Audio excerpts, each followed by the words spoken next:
special meeting to order. Invocation, Reverend Richardson, if you would, please. Let's pray.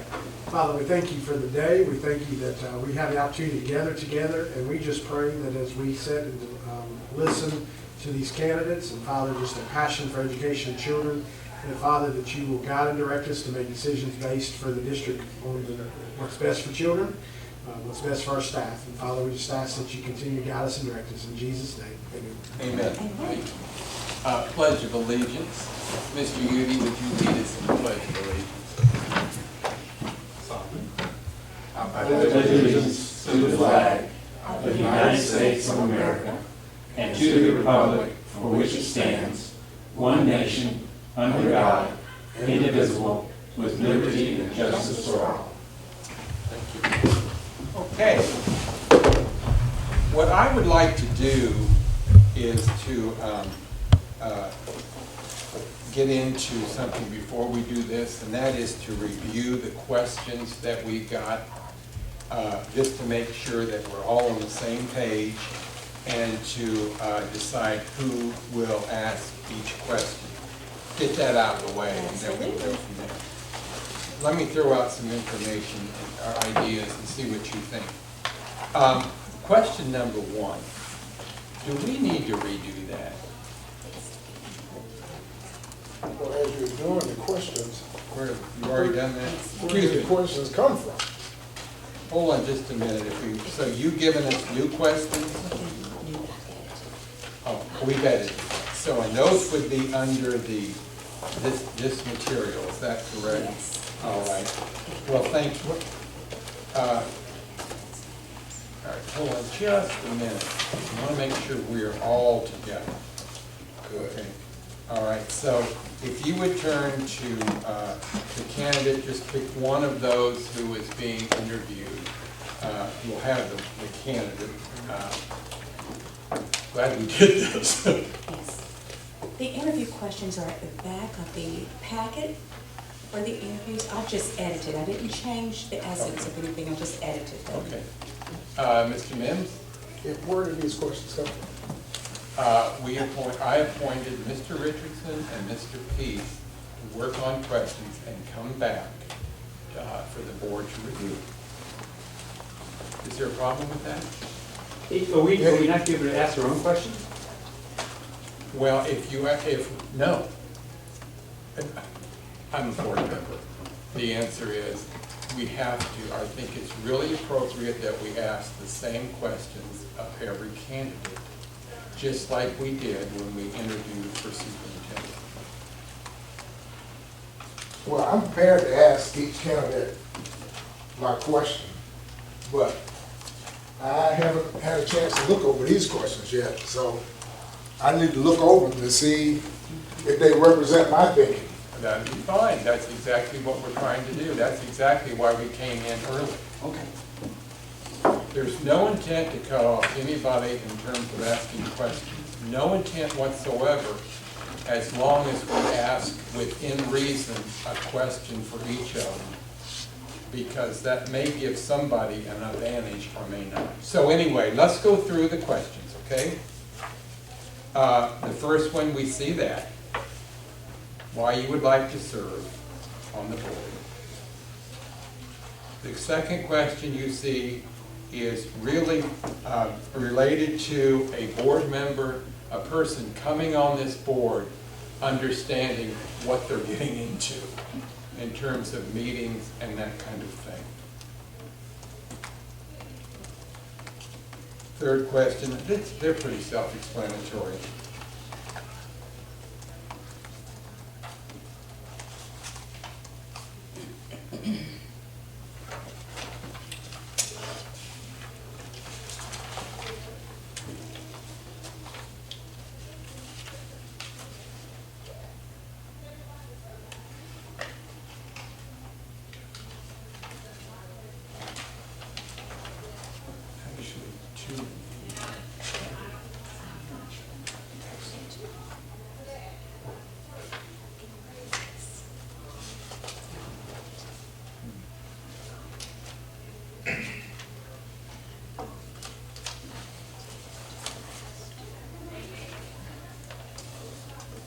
Okay.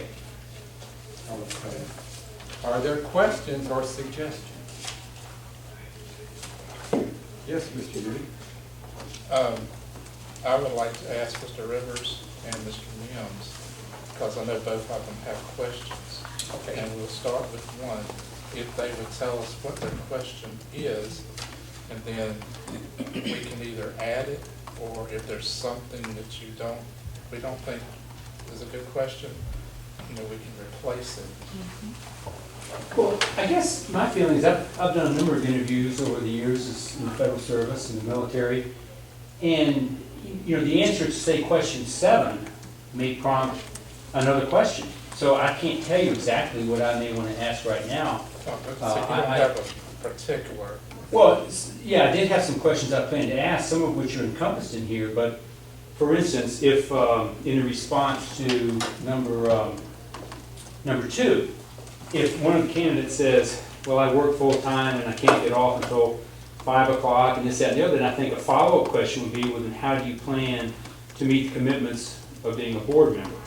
Or are you going to have the flexibility with your job to be able to take an afternoon off, like we're meeting now at 2:30? Right. And I know that's probably a rescheduling effort you had to make. I know I had to reschedule. So I think to limit us to just these questions would be inappropriate in trying to find out. We have 2 great candidates on paper, and I think to determine which is the best is going to be very difficult.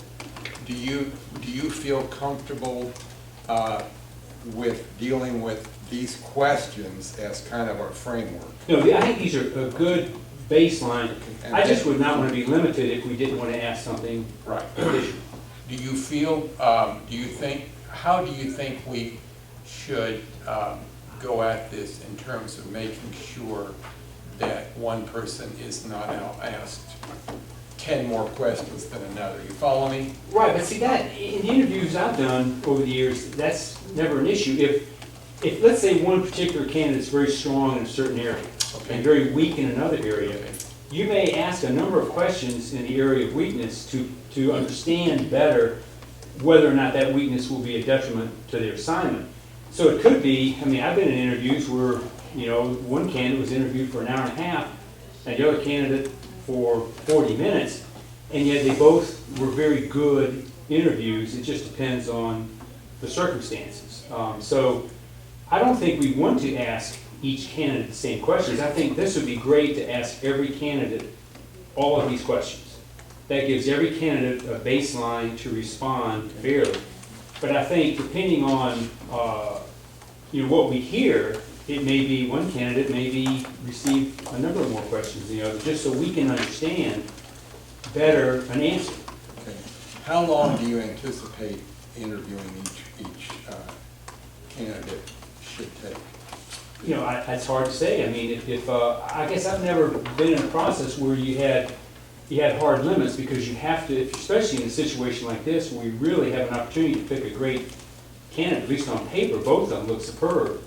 I would think that we could be as short as 25 minutes, 25 minutes, or as long as an hour and 15 minutes. It just depends on what answers we're getting. But I think we need to have some flexibility. Okay. Yes, sir? I've used this process for about 25 years. And I did it for 20 years at work, and I've interviewed, I think, Dr. McLean is the 5th, maybe 6th superintendent that I've interviewed. And the problem I see with what you're saying, Mr. Rivers, is that if you look at what credentials you have to get on this board, you go downtown and pay your $10 and fill out the forms. Now, if you look at that process and then look at the process that you're talking about, it's just entirely different. And my concern is, if we don't ask, looking at these 2 candidates are very different in their background and all that good stuff. So obviously, one can relate or answer questions about what they've been doing a lot better than others based on that. So if you look at asking one person 10 questions, but because their background is in education, or whatever, and look at asking the other 2 questions because they're not. It doesn't make it fair when it comes to who can serve on this board and what qualifications you have to have in order to do that. That's the concern that I have. Well, and I'll give a case in point. Ms. Allred has indicated in her letter that she served in Carteret County on a board that advised the local schools there. I'd like to know more of what she did on that. Ms. Anderson has had a lot of work chairing and managing people in Washington, D.C., servants, and she's doing a lot of work for veterans. And I'd like to understand a little bit more about what she's doing for veterans. So each candidate is a different person. And agree, I think this is terrific. I think we need to have a baseline and strongly judge by how they answer these questions as a baseline. But I think these are 2 individuals. They're 2 different people. There's strengths that each of them appear to have that I'd like to understand a little bit more about. And it could be that one candidate is very strong in one area and the other candidate is not as strong but in multiple areas, and we think that's a better fit. Well, what do the board members think? Mr. Manning? Well, I have some comments. Is it related to what Mr. Rivers just said? No. Well, let's related to the questions. Well, let's deal with what Mr. Rivers has got on the table here. So you want to be able to ask questions. What I would see is a process that I think would be the best one to determine who's the best candidate is use these questions, all these questions, ask them every one of these questions. If the answer number 2 is short, it doesn't satisfy us, then I think we ought to be able to ask follow-ups. If all these answers come out really well and cover everything, there may not be a need. But I think to say up front, this is all we can ask, is not sufficient. 2 comments. First one is, when all of us run the newspapers, ask us the same questions. And that's the process we go through, is every one of us gets the same list of questions. That's what's printed in the newspaper. It's a one and done. You don't get the opportunity to clarify. So that's just an observation. My second thing is I'm worried. I think follow-up questions are okay. If somebody asks something, you need clarity, I get it. But I'm worried that we're going to hear more of us 6 than that one person. And we're not here to hear us 6. We're here to hear that one person. So that would just be my one reservation, is that we get into the fact of we talk more than the candidate does. Okay, I follow you. Okay. Anybody else related to this? Yeah, I think we should basically ask if there's other questions other than what's on there. If we ask them one, we should ask all the same kind of questions. It doesn't have to be worded exactly the same, but it needs to be the same type of question. Okay. I guess my comment, Mr. Rivers, is that in my mind, the difference between this process, it's a very public process because we're talking about a public. Well, if you don't mind sitting, oh no, you can come in here and sit because you're, yeah, that's right. It's an open meeting, excuse me then. But if it's in my mind, it's a different scenario than being interviewed for a position or whatever in the military or whatever. This is very public, and we have to come across, in my mind, as being as open and transparent for each person as we can. If we ask one person questions that take an hour or an hour and a half, and another person questions that take 45 minutes, I just have I struggle with that. I'm not saying you're wrong, believe me, I'm not. I struggle with that. And I feel like, well, I don't think there's an easy answer to your comments. My question to Trillian would be, what is our purpose for being here? Is our purpose here to make a show for the public, or is our purpose to select the best candidate? We have two really, on paper, we don't know the depth of either one of them, but on paper we have two very good candidates. It'd be nice to pick the best. or pick the one that we think will fit the best and help us do our mission of trying to, educate our children. I think the point is, at the end of the day, each one of us is going to have to vote, and each one of us wants to vote based on our due diligence and that we've done the best we can to give the best vote. If we're going to try and give the best vote, we're going to have to, and we have unanswered questions, how can we vote? It's going to be difficult. And I don't think this is going to devolve into some sort of hour and a half process. I'm talking, there may be 2 or 3 questions among the entire board that we may want to clarify. Okay. And so I just would hate to limit us to just this, which is just a product of 2 board members thinking. They're great questions. I applaud both Mr. Peace and Mr. Richards. These are great questions. These may prompt Let me more ask you a questions. question, and Mr. Mims, we'll get to you, we haven't forgotten. Would you be comfortable with having a general principle as a part of this, that the follow-up will not be more than a couple of questions? Because we could be here, Mr. Rivers, forever. I seriously doubt we would be. Are you comfortable with that in general? Do you not think that you can, and I'm asking about, do you not think that you can get what you want, are trying to get by asking 2 solid questions? Well, here's where I'm right now. On paper, it's really hard to make a choice right now. We have 2 very good people. I understand. And it's, I don't know how we're going to determine how to vote if we aren't able to. But are you comfortable or not comfortable with asking a couple of follow-up questions? Well, I just hate to limit us on that. Well, we got to have some structure to this. Sure, and I think. So what would it be? Well, I think you as chair should certainly have the authority to say, I think we've asked enough questions. It could be Okay. there's something that's very interesting. We asked right here, what initiative would you take? Right. And right now the roles and responsibilities this board leaves the board members pretty much, not able to take a whole lot of initiatives. I like that question, and I would love to know what each candidate has to say about that. And it may be that you might want to say, well, I like that idea. How would you? And maybe we don't pick a particular candidate, but we get good ideas. So it's an opportunity. So we could keep it within reason. Sure, and I think you could stop it at any time. All right, that's fine, okay? If that's a good compromise. Okay. Mr. Mims? Yes, thanks, Dr. Houlihan. In my cursory review of these questions, while they are, I guess, basic questions, I don't know if they get to the depth of thinking that I'm looking to get from the candidates.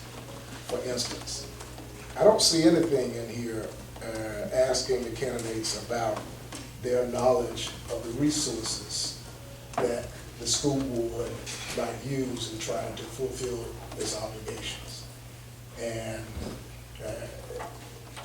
resource, I think, is fundamental to how the public school system works. This is not something that the candidates have just learned about, so they've had a chance to do a little research and homework. And with everything that is going on with this board, particularly since last November, it should be pretty much public knowledge that resources are certainly vital to the success of our school system. That's one. 2, I would like to also know about their thinking as far as the challenges. I made some quick comments on the back of these. I want to know about their thinking. I see a question in here about relationship with the community. But how about the relationship with teachers, parents, and county commissioners? Because while we all sit around the table saying that we want to support students, and we know that those are our #1 clients, the students are not the ones that ultimately make the decisions. It's parents, it's teachers, and the county commissioners based on the amount of funding. So I see these questions lacking in that aspect. What And about most question, fun- what about question number 8? Is that the one about role of? No, that's the relationship relationship. between the board and the community. Well, You I mentioned mean, community. I'm not talking about, churches and other organizations, even though if you want to throw those in. I'm talking about the ones that have a direct impact on how this board operates. You got teachers in the classroom, you got parents bringing their kids here expecting something, and you got the county commissioners directing the board what to do and what not to do. I would want to know about the candidates' thinking relative to those groups. Or wouldn't it be telling to see if they bring those up? So if they don't, then what do I do?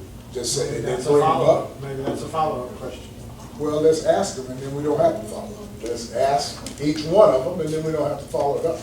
So And you want to change the question? Well, I just want to know, what do they know about the funding requirements that this board has? What's the sources of our funding, or how difficult, something about funding. I mean, and the final thing is, you've said that this board has 3 responsibilities: hire the superintendent, to set policy, and to approve a budget. I would like to know if they know about what the roles of the board is. I mean, if you're going to be on something, you ought to have some idea about what his responsibility is. Well, let me ask you this question, because that's very, very appropriate. When I came on this board, and I was a superintendent in 2 different school systems for years, I didn't understand the whole deal about resources. And I didn't understand the role of the board as a whole. And I don't know how we expect people who are applying for this role to know all that. I mean, how would they know all that? These people didn't just walk in off the street. I would hope that they did some preparation in coming in for an interview. What would you expect them to tell you about resources? Tell us about resources. Well, they know that one thing I would expect them to tell us is that they know resources are tight. We've had these shut down schools. We're not being able to do things. Well, listen, I'm not going to debate this. I'm just saying, I think there are areas that you could glean information about the thinking and the insight of the candidates if you approach those. If you just want to ask these fundamental questions, go ahead. Okay. All right. Yes, One last question. Why is this not in closed session? because by law, it has to be an open session. This is not about personnel. This is not about hiring somebody. This is about a public process to bring somebody on a public body. Believe me, that is not my choice. That is what the state says we have to do. We have to deliberate. We won't do that tonight, but on the 25th, we'll have to deliberate publicly about which candidate to choose. So we're not going to be able to have any closed session discussions. No, sir. No. No. But let me just say, next year, whoever we select right now, if they decide to run for the office in March, February, whenever next year's election is, they can do that. But then next year, the public can choose somebody that don't know where the schools are in this county and get elected to the board. And they come on the board not knowing anything about the budget or anything. Now, if we expect the people that we're going to interview today to be knowledgeable of all the things that they could have waited until next year and not know anything and win an election, I mean, it just, to me, don't make sense. for us to expect these people to know all this information you all are talking about, they should know. When, once they get on this board, whoever it is, doesn't necessarily have to know any of this stuff in advance. So, and you know, in my experience in doing this, people that interview the best sometimes are the worst candidates. So, why are we beating our heads against the wall about this? Don't we want the best board we can have? Well, of course we do. That comes from training and learning. It doesn't come from an interview. Mr. Mims? Well, I heard what Mr. Peace said, but elections are popularity contests. This shouldn't be about popularity. This should be about bringing, in other words, the 6 of us have an opportunity to try to gain some specific insight about the candidates. Listen, I've been in candidate forums and I've attended candidate forums. And the idea that the public really tries to drill down and understand the knowledge that a candidate has, that's very, I can give you some real good examples. I don't consider myself voting for someone like if I were going to the polls. I believe that this responsibility is much more serious. Even though going to the polls is really serious, I've seen people come to the polls and not even know who the candidates are, much less what they stand for. We got a chance to find out what people's thinking is. We can do it or not, you know, it reflects on us, that's all. Well, I just feel strongly that we have got to be fair and that we've got to be reasonable about what we expect people to know. And that may, let's talk about how we move from here, because it's almost 3 o'clock and it's time for the first candidate. So we have on the table the 10 questions that you see here, or 13, excuse me, however many questions, and the fact that this was put together at the request of Mr. Richardson and Mr. Peace, and that was announced in a board meeting. I don't know exactly which meeting it was, but it was fairly recently asked. So this should not be a surprise, because once again, we're trying to be as transparent with this as we possibly can. Mr. Richardson was chosen because he's vice chair. Mr. Peace was chosen because he's been through this process before.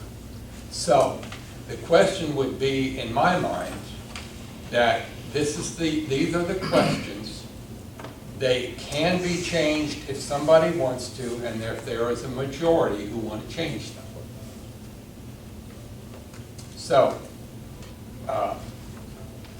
I think that and it would be very reasonable to expect anybody to ask a follow-up question or 2. But at this point, the 10 questions are on the table. So if we want to change anything, then we need to do that as a majority of the board.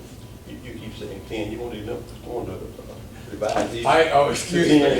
You want to eliminate 3 of them? You know what I'm talking about. You know as well as I do. So, may I have a motion if something needs to be done differently than these 13 questions? Somebody make a motion. Yes, Mr. Rivers. I'll make a motion, as we have discussed, that we stick with the baseline 13 questions. Mr. Peace has made sure we understand the 13. And that we allow follow-up questions, and that you, as board chair, be allowed to move things along and terminate the interview and judge a fair amount for both candidates.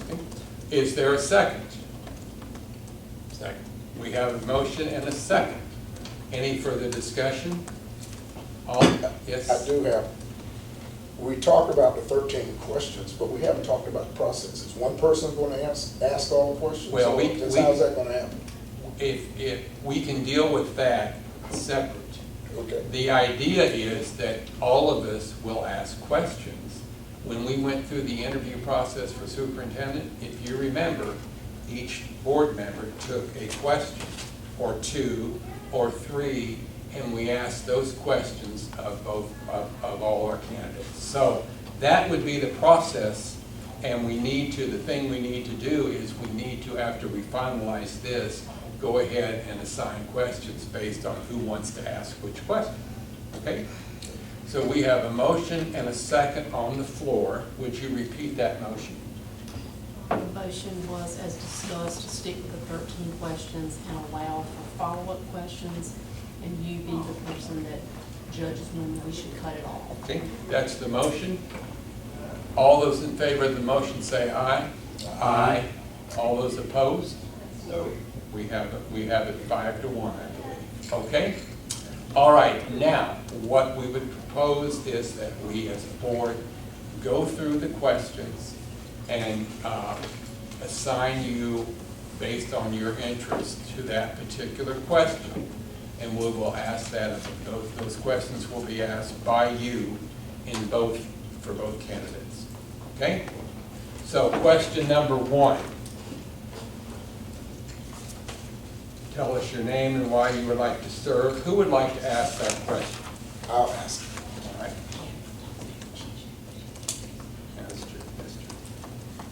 We won't ask the questions out loud because we do have one of the candidates in the room, and we want to make sure that it's done so that everybody has, both candidates get these questions. Why don't we just go around the table? Very good. All right. If that's okay. Number 2, Mr. Udy. Number 3, Mr. Peace. Number 4, yours truly. What a brilliant idea. Number 5, Mr. Richardson. Number 6, Mr. Rivers. Number 7, Mr. Mims. Number 8, Mr. Udy. Number 9, Mr. G. Number 10, yours truly. Number 11, Mr. Richardson. Number 12, Mr. Rivers. And we have a 13. Which is yours? Why don't you do that? I will do that. Very good. All right, let's write this down. Okay, so we have the process in place, and that will be that we will ask the candidates the same questions. If there's a need for a follow-up to answer to a question or two, we will allow that, and the chair will attempt to keep the follow-up questions to a reasonable number. Okay? Any other questions? All right, I believe Ms. Allred is first, is she not? And then if you would come on up and sit up here at the table, we would appreciate it. We appreciate you being here and being willing to go through this public process. I appreciate it. I brought these recognition. Okay, we will. We'll get those to the board.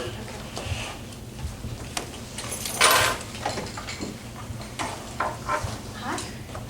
Hello. All right, as you know, obviously now we're going through a set of questions that both candidates will ask. And the first one, I believe, is Mr. Mims. Is that correct? Mr. Mims, if you would, please. Thank you, Dr. Bland. Ms. Allred, thank you so much for volunteering to interview with the Board of Education. And my question to you is, please tell us your name and why you would like to serve on the Granville County Public Schools Board of Education. My name is Lynn Allred. I would like to be considered for this vacant seat because I feel like District 1 needs good representation. I followed the candidate search very closely and realized that there did not seem to be a lot of interest for a long time, and I felt like somebody needed to step up. I listened and read the paper to find out what was going on, the progress of it. Still nobody wanted to fill that seat. So I felt like the person who needed to step up was me. I'm like, why don't I step up? I live in District 1. I live a mile past the Oxford Loop, so I'm in the southern end of District 1. I don't know a whole lot about the northern end of the county, but I'm willing to find out a little bit more about the county. And I wanted to serve my community. Thank you. Ms. Beauty, number 2.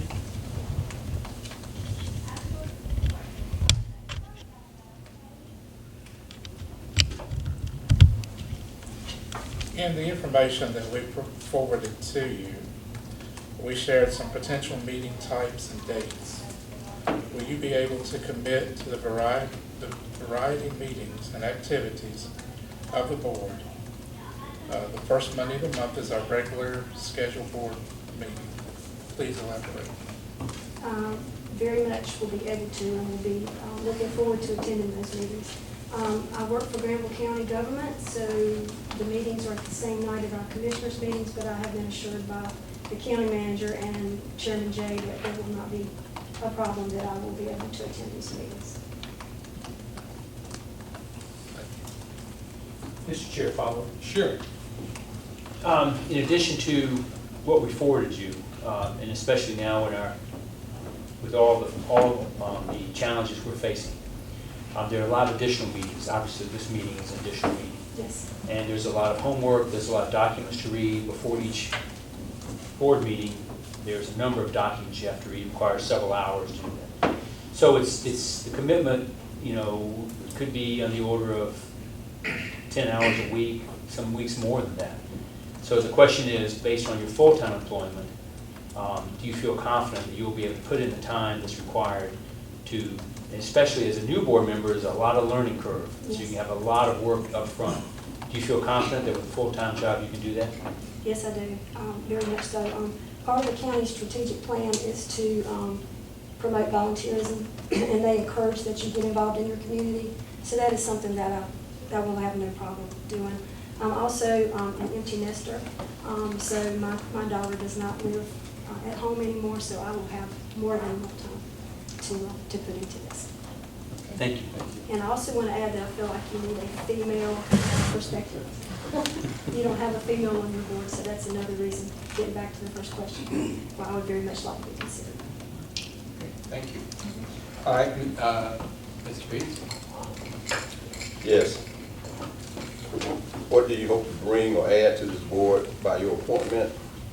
And what are your qualifications to serve on the board?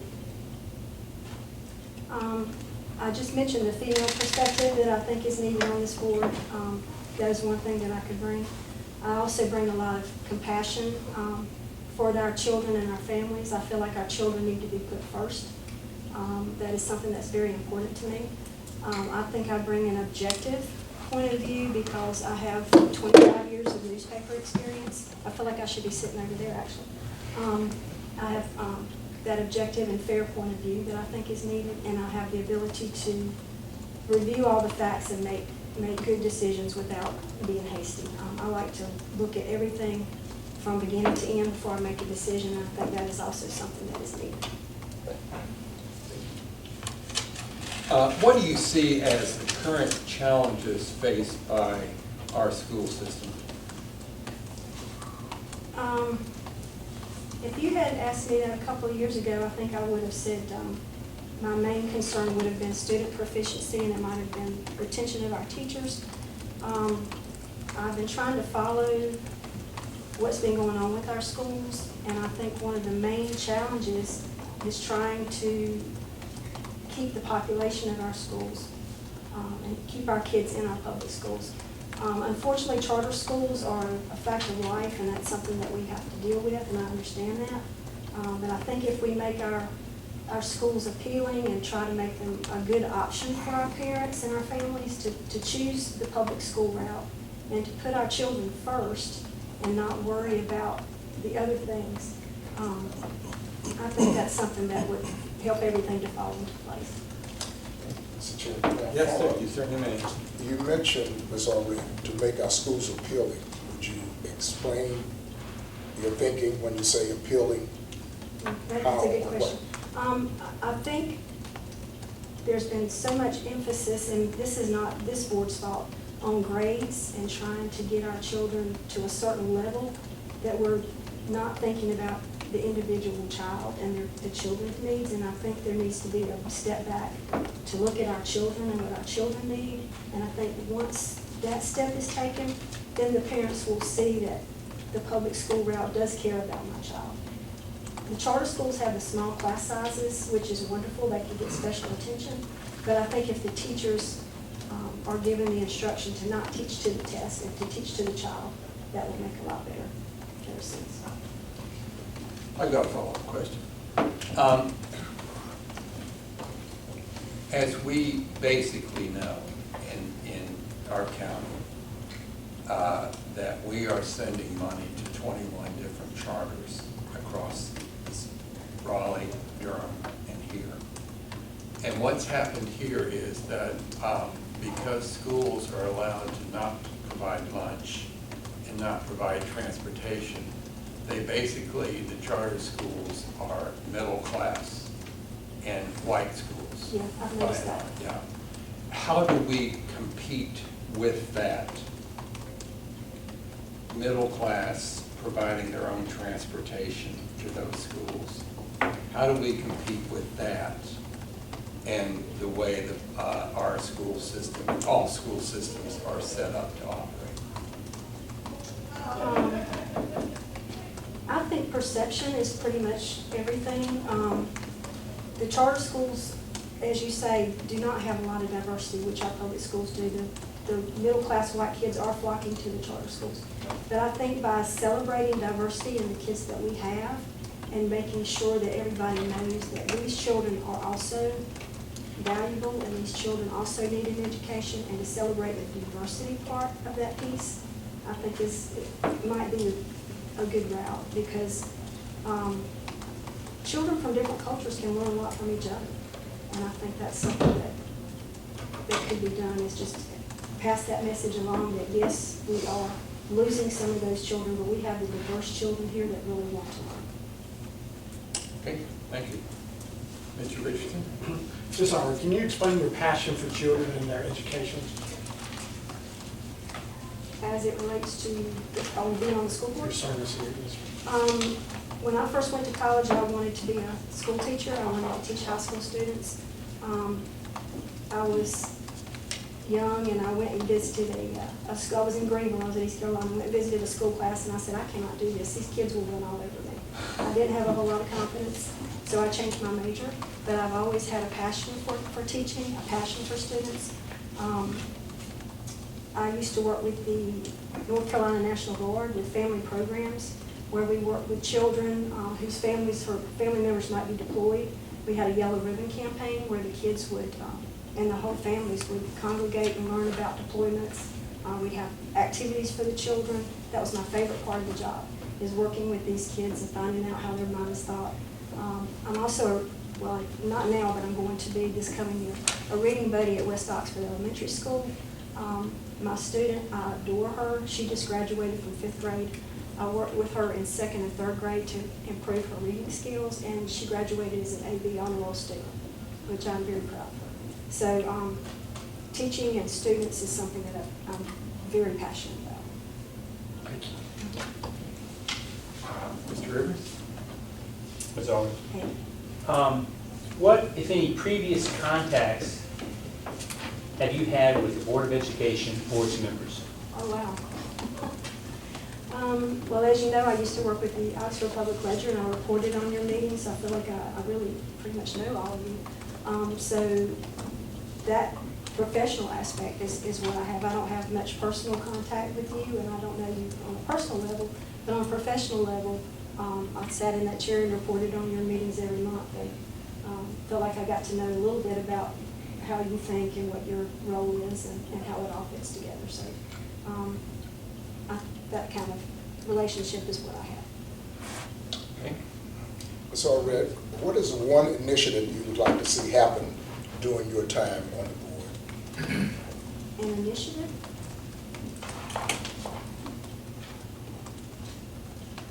That's a tough question.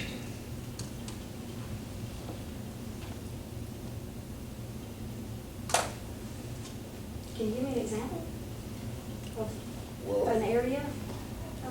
any item that you think the board might, any cause célèbre that you might have, what is it that you would like to champion or you would like to see the board champion? Whether it is marketing to compete with the charter schools, whether it's reading programs, increasing volunteerism Okay, in schools. Okay, I'm following you. I think what I would really like to see is more parent and community involvement. I feel like a lot of the parents just drop their kids off at school and then go to work and then have them go to their after-school program and then get them in the afternoon. I feel like a lot more parents need to be involved in their children's education from day to day. As far as the community is involved, I think there might be some opportunities for partnerships so that kids can learn basic skills for when they get out of school. Like maybe have a banker come talk to them about how to write a check or start a checking account. Or someone from the Employment Security Commission come show them how to write resumes or do interviews. I think getting community and parent involvement is key to making school systems function better. So that's something that I would champion. Mr. Chair, I'd like to follow up. Sure. For parent involvement particularly, community as well, any thoughts as to how you might increase parental involvement? Since a lot of the parents do work, maybe have some opportunities for them to be involved after hours, or have some activities on the weekends, or something that the parent can be involved in. They don't have to be physically there, though. They could be, involved by making contributions to the classroom, or coming out and just doing one day of speaking with the kids about whatever their area of expertise is. I think most businesses would encourage that. So I think that would be one way for them to get involved. Thank you. Thank you, Mr. Chairman. Thank you. Mr. Udi? How do you see the relationship between the board and the community? Do you want my honest answer, or do you want me to be political? I don't want the textbook answer, no. Okay. I'd like your honest opinion. I think a lot of times the community doesn't really understand what the board's role is. I think to educate the public as to what your role is, the decisions you make, how you came to those decisions, maybe to go step by step and explain to the people, why you made this decision will be very helpful. I think educating people is very important, especially when it comes to government, to let them know how these decisions are made, because a lot of people don't understand the thought process that goes into it. And by taking this extra time to explain, the factors that were involved, the parameters, if it's a funding decision, maybe be a little more specific about how your thought process works. Can you give us an example of what we've not done wrong, but of what we could have done better in terms of making a decision, any decision? I mean, does anything come to mind? Mm-hmm. Okay. To be honest, the closing of Joe Toller School, to me, was a little hasty. I understand the need for that because there was no, because of the dwindling student numbers and because of the funding. I understand that was a decision that had to be made. I get that. But I feel like there might not have been enough time to let the parents and the students absorb it all. I think it was done a little quickly. And maybe if it had been done in phases and you explained the process a little better, it might have gone over well with the people who live in District 1. Thank you. What do you see as the role and relationship of the board and the superintendent? I would hope that the board supports the superintendent in any decision that she makes.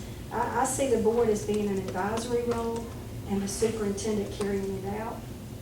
But I also see the superintendent as coming up with a lot of the ideas that, in day-to-day operations and the suggestions that you would need to support. She's there on the front line. She knows what her teachers think. She knows what her administrators face every day. I think that she needs all the support she can get from the school. Thank you. Thank you.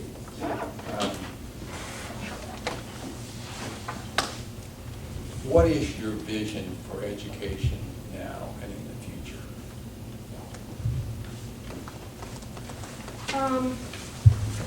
I think there's a lot of emphasis on technology because that is something that is currently on everybody's radar. They want these kids to get out of school and be technologically proficient and to know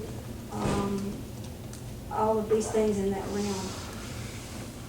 The reality is a lot of these kids don't have the funding to buy computers at home. They might not have the income levels that a lot of the other kids might have. They might not have internet at their house because of the broadband issues. So I would like to see a back to the basics approach to learning with technology taking a back step. I know that's not the popular opinion, but I feel like, keeping in mind each particular child, I think that kind of stepping back a little bit and seeing what these kids, kind of resources these kids have at home is very important, and to consider that. Thank you. Mr. Richardson. How best does this board support the vision of Granville County Schools and the work we are doing to help our children achieve their goals? Can you say that one more time? How best does the board support the vision of Granville County Schools and the work we're doing to help our children achieve their goals? I believe the mission is for everyone to achieve, is that correct? And I think that, going back to every child and looking at each child's needs is the way that fits in. I remember when I was reporting on this board's meeting when you were talking about proficiency a few years back, and something that Mr. Peace said that really stuck with me was when you're looking at all these numbers and these percentages, we have to remember that we're looking at children and we're not looking at numbers. But these kids have names, these kids have families, these kids have stories, and that has really stuck with me. And I think by remembering that, that helps to achieve the goals of both the board and the children and the families at home.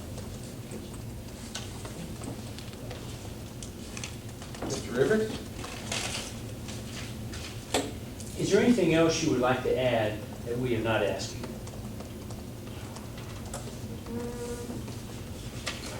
Can I look at my notes real quick? Because I try to be prepared to write some notes, and I want to make sure we cover everything.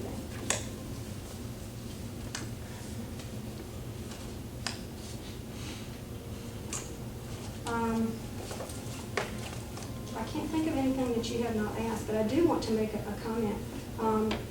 While I do work for Granville County government, and I know that there's a lot of discussion about funding from the Board of Commissioners, I do want to make it clear that I have nothing to do with the decision-making as far as funding goes. My role is public information and decisions that are made after the fact. So anything that has to do with funding for the schools, I'm not involved in, and I just want to make that clear. All right. My last question is, but I think you've talked about that. Is there anything else that you would like to ask us? And anything else that you can think of that you haven't covered? I can't think of anything that we haven't covered. I do want to say that that I feel like I would be a good fit for this board. I gave Dr. Houlihan some recommendations that have been given to me this week from some community members. And I feel like you need a new and different perspective sometimes on this board that I feel like I would be able to contribute. Yes, sir. Follow-up question? Sure. In general, you've mentioned some of the questions that we've asked. Looking at the child as an individual, going back to basics, not using technology. Not These using are all it so much. right. Not using so much. These are all very complex issues that our school district and other school districts are struggling with how to handle that. Do you have any specific ideas as to how When you're looking at a teacher who may have 30 children in her classroom, say a high school teacher teaching an AP class with 32, 33, how can we, I mean, this is kind of like the holy grail. How can we do that? What ideas do you have that will allow us to, when we are stretched with resources and stretched with numbers of teachers, how we can provide that individual care? Any ideas you may have? And if you don't, that's fine, because we've not been very successful in coming up with great ideas either. I think by supporting your teachers and, encouraging them to look for these children that need the extra help. I mean, I was at the Board of Commissioners meeting when you guys talked about the mental health issue and the need for social workers. Teachers are on the front line. They see these kids every day, and they know what these kids are going through. These kids confide in their teachers. And by supporting the teachers, and if the teacher comes and says, I'm really concerned about this student, to actually listen to that teacher and give them the support that they need. I know you can't lower the class sizes. I realize that. That's something that's very difficult to do. But I still think that an overall education without so much emphasis on test scores and putting that pressure on the teacher and the kids to perform well, not all kids can take tests well. My daughter is a good, smart student, but when she sits down to take a test, she panics. And she does not represent what she knows very well on paper. A teacher would know that about their kids. They would know other ways to reach them other than through a test to see what they know. So I think just support and trusting their teachers goes a long way. Okay. All right. Ms. Allred, we do appreciate you being here. The process from this point on is that, correct me if I'm wrong, is that we will discuss publicly the two candidates on July the 25th, which is the day that we're meeting in terms of the budget for the year. Okay. And so we'll be discussing that. We'll make a decision that night, and we'll let you know. If you're not here, we'll let you know one way or the other. Okay. And we do thank you for being willing to step up. Well, thank you. Like I said, I just wanted you to have a choice, and that's my main mission for me. Okay, thank you so much. Thank you. All right.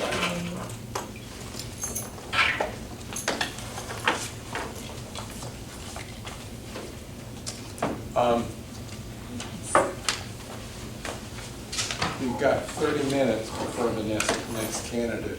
Would you like to go ahead and go over some of the... Absolutely. I actually have some other announcements too. Okay, good. If that's all right with the board. Sure. Very good. Right, good evening, gentlemen. Good evening, guests. Mrs. Petaway is not with us this evening because she is in a School Boards Association policy conference. She got us set up tonight, and in our place we have Miss Lynn Henderson. We welcome to be with us this evening. I promised her we'd be as easy and as gentle as possible. Don't count on it. And it would be a bit of a strange evening, interviews, but she's been great. I would like to announce, hot off the press, as of Monday night, I received this yesterday. We received an activity bus from commissioners. At their meeting this past Monday night, our liaison commissioners, as the result of work with our liaisons from our board, had approved by the county commissioners the activity bus. So that information will get to Ms. Beth Day as we continue to work on closeout. I have been speaking with County Manager Mike Phelps, and they will be working with us on how to get the funds transferred and such to get this in motion, get the ball rolling for next school year.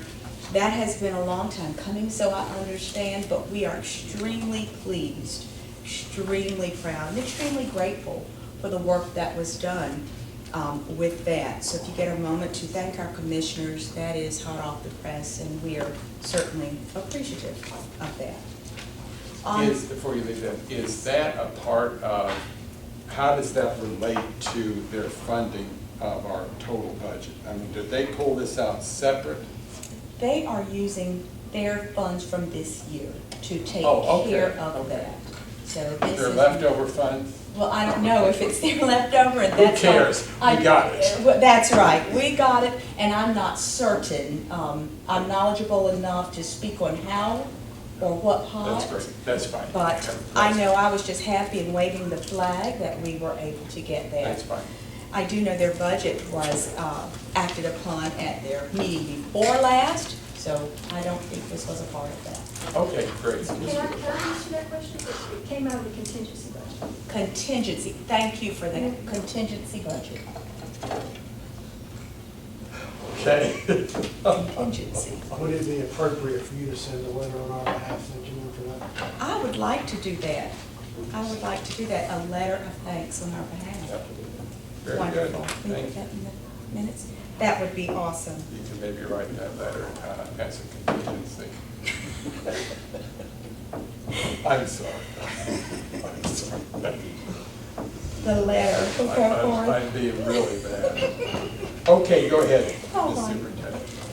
I will leave on Sunday morning to head to the state superintendent's meeting, where we will get updates on this year's budget. We will not, on next Tuesday night, have everything we need for the budget for the year. We will have some amendments, as usual, trying to help us close out by that June 30th. Ms. Day, as you saw, for those of you who were here, was just grinning from ear to ear because they're in there trying to do closeout. What we don't have is the state budget. And I'm afraid the state is not going to have it next week, maybe even not in July. So as soon as we get that, we'll be able to bring some things to you.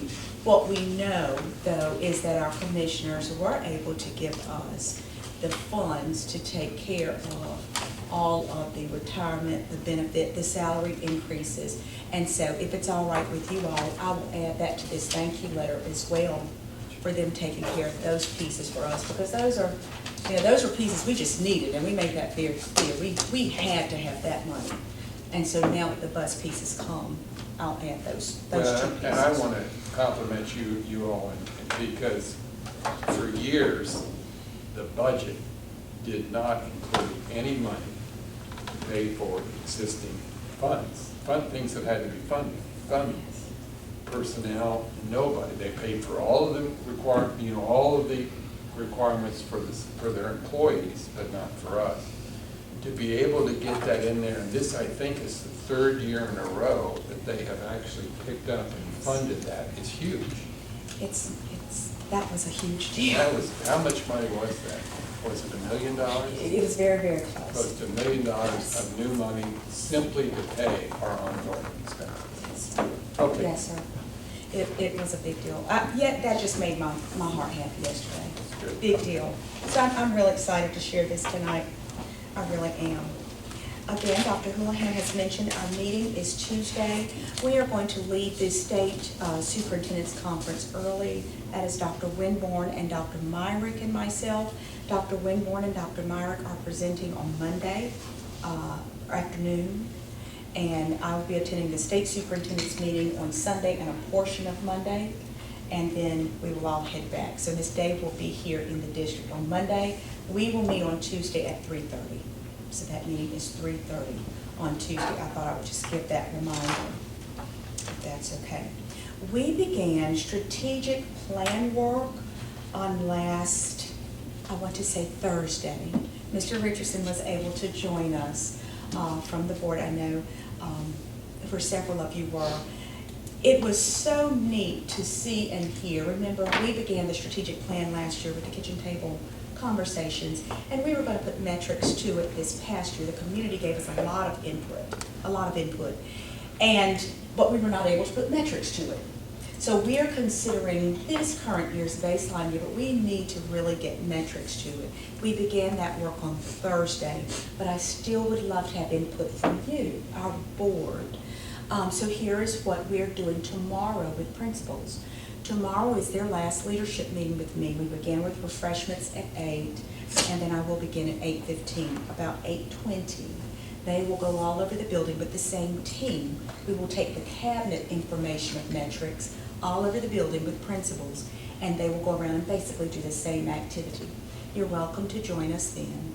one of the recommendations Mr. Richardson made was that we still set aside time with the board. In that July is sort of that summertime with staff, I found it very hard to find it when everyone could be here. So before our board meeting, August 5th, I've asked staff to remain. So about 4:30 that day, before our board meeting at 6, I've asked them to get all of their charts up and to be available for board members until our board meeting begins. Is that all right with you all? That way you can ask some tough questions and add metrics and really poke holes in this thing, because we want our strategic plan to be as tight as possible. Why is this number? Where did it come from?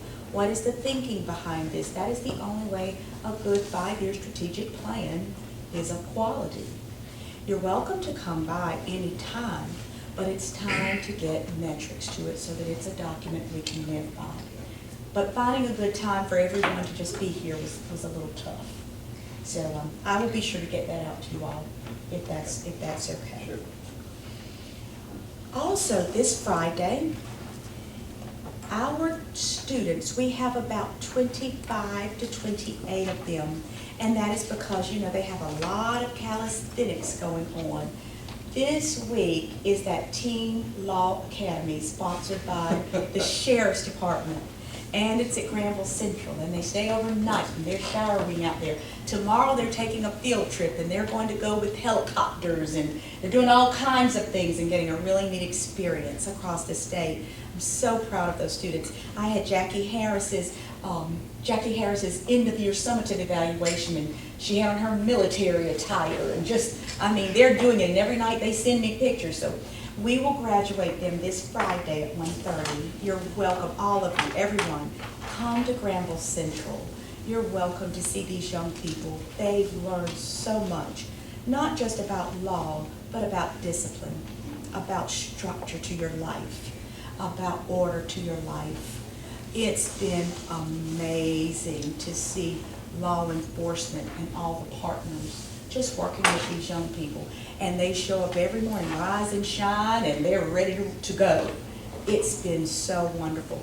We've also had the STEAM camps going on this week all over the place, and they were coding this morning and competing with each other. So lots of good things happening across Granville County, and I've just been really pleased. Let me, before you go, let me go back just a second. Yes, sir. When you're talking about metrics, I think that one of the things that might be really important to some of us on the board, I don't know how many, but you know, the issue of performance, Yes. and student performance, when you talk about metrics related to that, what exactly do you mean? That's a great question, because that is probably the most important area. We are an academic institution, and how our students perform needs to really be number one to us. Human resources and all of those other areas are important, fiscal responsibility, but the performance needs to be number one, and trying to get that up. What's difficult about it, and this sort of came out just a little bit, is that we're in the middle of the state changing some things. Yeah. Because we won't even get math results back this year until the fall, and then next year we won't get English back or reading back. And so it does make for a difficult time. What I've said to our team, though, is, but this is why we still want to compare cohorts, and we still want to grow children. We can measure that. We can measure that. So while proficiency is still up there, and it needs to stay right here in our brains at all the time, and I'm still going to always stand up and say, my goal, whether we attain it or not, in the time in which I've said, isn't as important as the fact that I still want us to reach for it, and I still want us to eventually get children there. It's that 90%. What I really want is to grow kids, grow them, take them where they are, and grow those babies. Grow them. Well, and that's great, you know, that's great. We've talked about that before, Yes, sir. so, you know, it's great.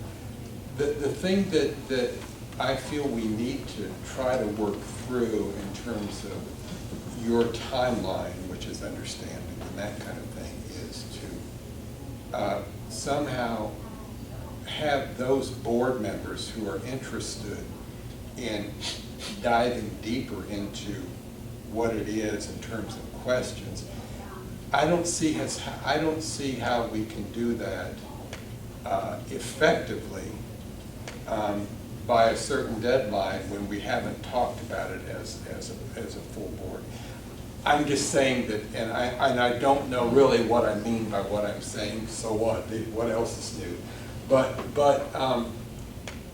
for those board members who really want to know what this data is, really want to know what it means, I think it would really be great if we could figure out a way to do that.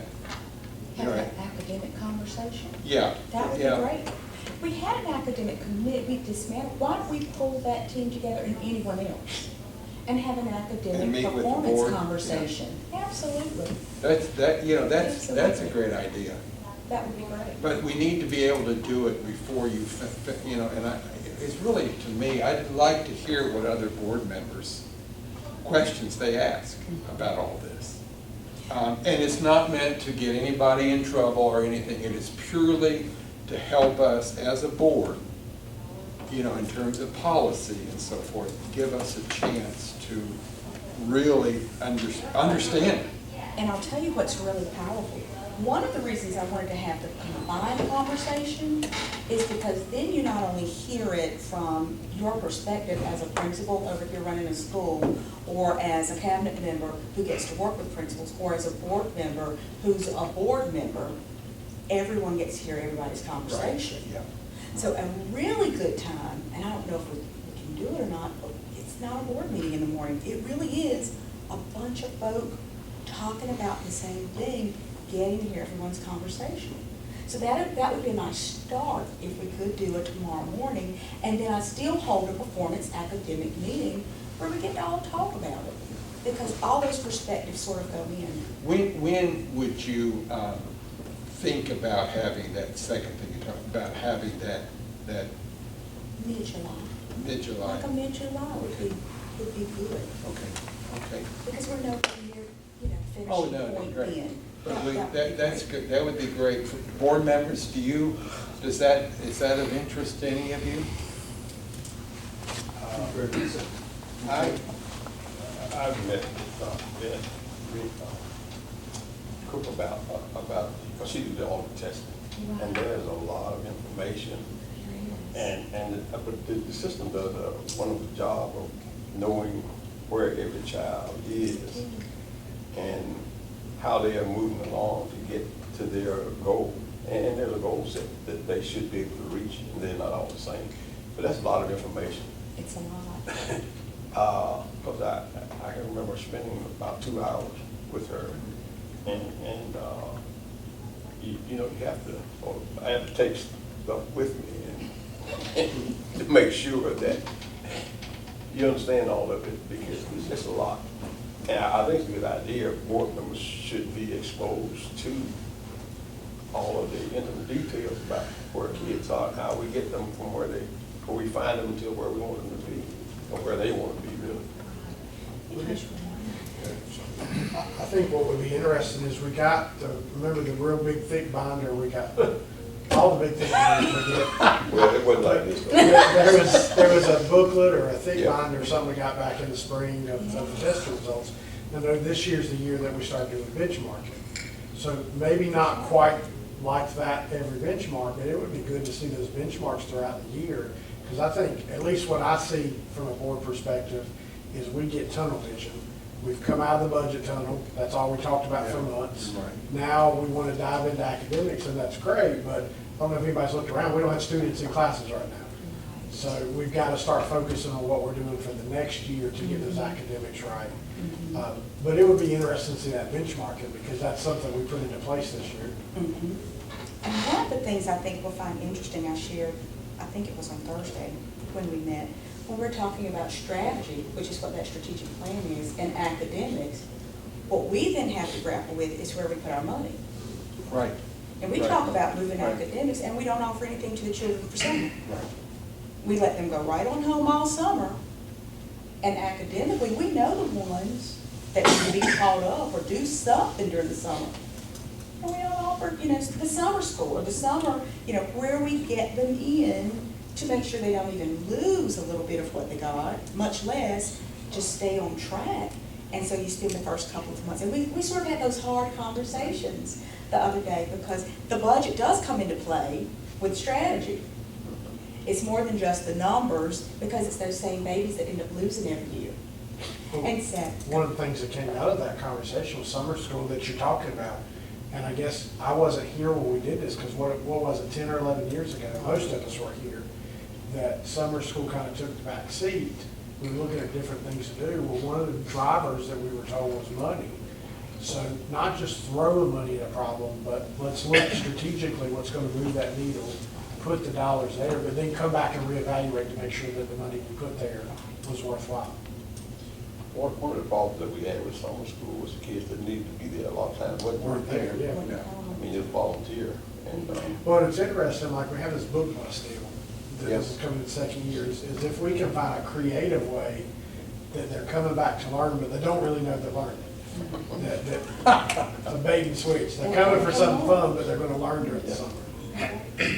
so I love that idea though, to look at performance and maybe blend it with what Mr. Peace has said. You know, sometimes just some time to sit down with Beth and all this information and get it under our belts. I would take it a little bit further, and perhaps a little bit more simpler, more simpler. It would really be great if we could know just the critically important data that we need to know. Because I think if we get into reams and reams of paper, Mr. Peace understands that, but many of us don't. And so to start off in a way that all of the board members understand that basic beginning knowledge of performance and test data or whatever it might be. And don't keep it with just tests. I mean, let's talk about graduation rate and things of that nature. Bottom line is, I think you know what I'm trying to say. Because if we, at the end of the day, focus on performance next year, and we have board members who don't understand what we're talking about because we've gotten so deep, we won't succeed. Mr. Chairman, Yes, sir. when I went through this, I did it as a system, school system, which would be a lot different than doing it as a school. And that might be the more simpler way to deliver it. That's true. That's true. Because you got much less information as a school than you have as combined, the entire system. And then looking at. Okay. Mr. Rivers and Mr. Mills. Dr. McLean, when will we be able to, as individual board members, sit down with this book and go over this past year's scores, excluding the math scores? When can that happen? She's getting close. We're getting retest results back. If I can give her about another week, I think I'll be able to get you in. Okay. I mean, when I say you, I mean all of our board Well, members. I think it's important just to go in one at a time. I mean, it's I do nice to too. have a one-on-one, so. I do too. Or maybe, maybe two of us at a time. I'd like that actually. That would be really good. You It's don't- helpful because you get to get your questions answered individually. But remember, Beth has to understand, she has to go simple. She'll give us so much stuff that you don't even know. But some of us love all that stuff. Well, we're not. The more the better. I'll put Dr. Meyer. Shoot me. We'll keep it together. Okay, you get the idea. Yes. And that's great. I think it's a great thing for the board to really get into, because a lot of boards don't do that. Yeah, But if we don't know what it's talking about, how can we hold people accountable? that's right. Would it be possible, and I don't know if I know what I'm asking for. Oh, I'm sorry, Mr. Mr. Mims, that is my fault, excuse me. If you accept my apology. Sure. Okay. Dr. Houlihan and Dr. McLean, I would like to know, how does that marry up with the school improvement plans? That's that right. we basically spend hours on each year looking at the replication from school to school. I think Mr. Udy said, hey, we could have just a single one and let everybody copy it. Hallelujah. So I want to Amen. know, how does Amen. this? Well, that might be what the board gets to do, but principals already have their individual schools. And this is what they use to drive their school improvement plans. So principals tomorrow will receive their individual notebooks with their individual school data so that they can start working on their school improvement plans. Well, I would like to know how well they accomplished the plans that they've been giving us the last couple of years. Because if they haven't been accomplishing the plans that they gave us, it seems like the plans have very little utility. Why don't we give that, now there's no legal requirement that we give that to them, that's the only reason we don't at the end of the year, but I can. Why don't I get Michelle to pull their data? They've got to go in the system intermittently, and they've got to check off, they've got to provide their evidence and things of that nature. I will all have to bring you that the plan has been written and that there's so many pieces there. That's what we bring you at the beginning of the year, but I don't have to bring it back. So why don't I get Michelle to print for you what's been done? Would you like to see more than that, though? No, I'd just like to see whether or not they accomplished what they said that they were going to accomplish when they gave us the plans. Got it. Oh, I think that's an excellent idea. We'll take Excellent. care of that. You know, one thing that we maybe need to think about is, if we're going to get into some areas that we have not gotten into before, and working with our superintendent, it very well may mean that we're going to need to have some voluntary work sessions. I won't call them that, but if we meet more than 4 of us, we have to call a meeting. Right. Because there's a lot to learn about this, and Mr. Mims has just come up with something that most of us don't think about, but he's absolutely right. You know, what is the marriage between this plan and what comes out of it? And so I guess maybe going forward, if we're really going to focus as a board around performance, we need to come up with ways that we can learn in more depth. But that would have to be not during a regular meeting, but would have to be on a voluntary basis. Board members, what's your reaction to that? I'm very much in favor of it. So I'm hearing performance wants to be the focus of this board next year. That's going to be a board decision. I don't want to jump into that, but we need to think about that. And some of us are very supportive of that, but we may not have, we need to vote on it. Okay. But let's think about it a little further. Would you repeat that? Would you repeat the last statement that you said? Is it performance, is the focus of the board next year? I mean, No, we're saying if the board wants to go in this direction, that it's going to focus on performance? and that's in stuff no, it's just an idea. Okay. And what I did say is that eventually whatever we decide to do or not to do, we'll need to vote on it. Okay. Well, let me, if I might, Sure. let me just add some additional food for thought. If you're going to look at performance, I would like for you to enumerate what is not working. Something must not be working if everybody is not doing the very best that they can do.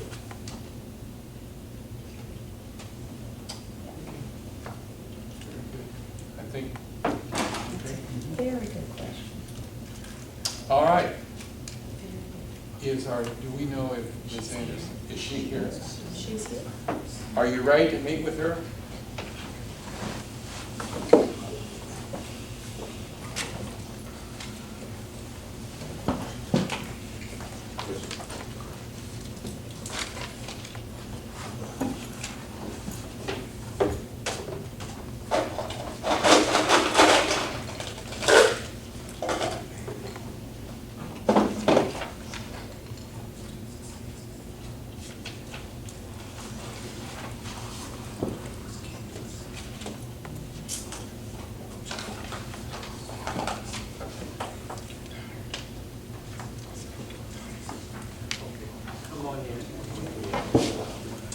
Ask you if you would to have a seat right here, and we do appreciate you being here. Thank you. And it may be of value, since you don't know the board members, for the board members just to go around the room and tell you who they are. Would that help?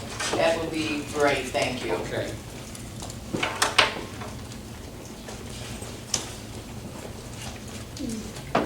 So, Al,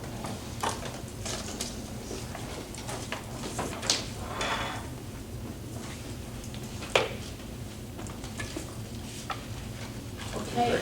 Thank you so much. Mr., if you just kind of go around, Mr. Mims. My name is Ed Mims. I think I'm in my third year. I represent District 5. That is down in the Creedmoor area, southern portion of the county. I'm Danny Udy, I represent District 6. That's more closer to the Wake and Franklin County line, around Durham County line. I'm Leonard Peace. I represent District 4. I've been doing this I've been on this board for 29 years. And I'm still going strong, I hope. And I'm Tom Houlihan. I'm the board chair. I represent District 2, which is from roughly part of Oxford up through Stovall to it mirrors or parallels the District 1. So, okay. Hello there, Lisa McLean, Superintendent. Although I'm not a voting member in this process, we're delighted to have you this evening. Thank you so much. Glad to be here. David Richardson, I serve as vice chair, and I represent District 7, which is Butner, it's STEM, and a sliver of Creedmoor. Ms. Anderson, thank you for throwing your name in the hat. We appreciate that. I'm Rob Rivers. I'm District 3, and that is more or less West Oxford Country Club area down sort of Enid Road down towards STEM. So it's a long, skinny district. Okay, great. We're going to go ahead and ask a series of questions. We're asking the same questions of both candidates, and there may be a few follow-on questions. The bottom line is we'll go around. Each board member will ask you a question, and you answer it to the best of your ability, and we'll just go from there. Okay? So we'll begin with Mr. Mims, if you would, please. Okay. Good afternoon, and thank you, Ms. Anderson, for joining us today. Please tell us your name and why you would like to serve on the Granville County Public Schools Board of Education. Okay, my name is Ethel Anderson, Ethel J. Anderson, maiden name Jefferson. And specifically why I would like to serve on the board, I am a great advocate of education. Having graduated and went to school in Vance County and graduated from public schools, and then gone outside of North Carolina for the last 25, 30 years and worked with school systems, meaning that my children have been in the school systems, but just seeing how they work, not just only Virginia, but Florida and California as well, and having retired from federal service, came back here to North Carolina, back to live back home with my other 6 brothers and sisters that stayed, came back home. You give back to the community, and education is very critical. And, I really want to see what I can do in the way of giving back to the community. Through our church, we adopted a school, and I was the chair of the school adoption program that we had at our church. And also being a small business owner, I also work with the school system and helping as much as I can. But, I look at today's situation. I look at where we are now, where our children have to take us in the future. Not just my children, but my grandchildren and great-grandchildren, and what's going to be out there for them, later on. And I would like to make that better if possible. Thank you very much. Mr. Udy?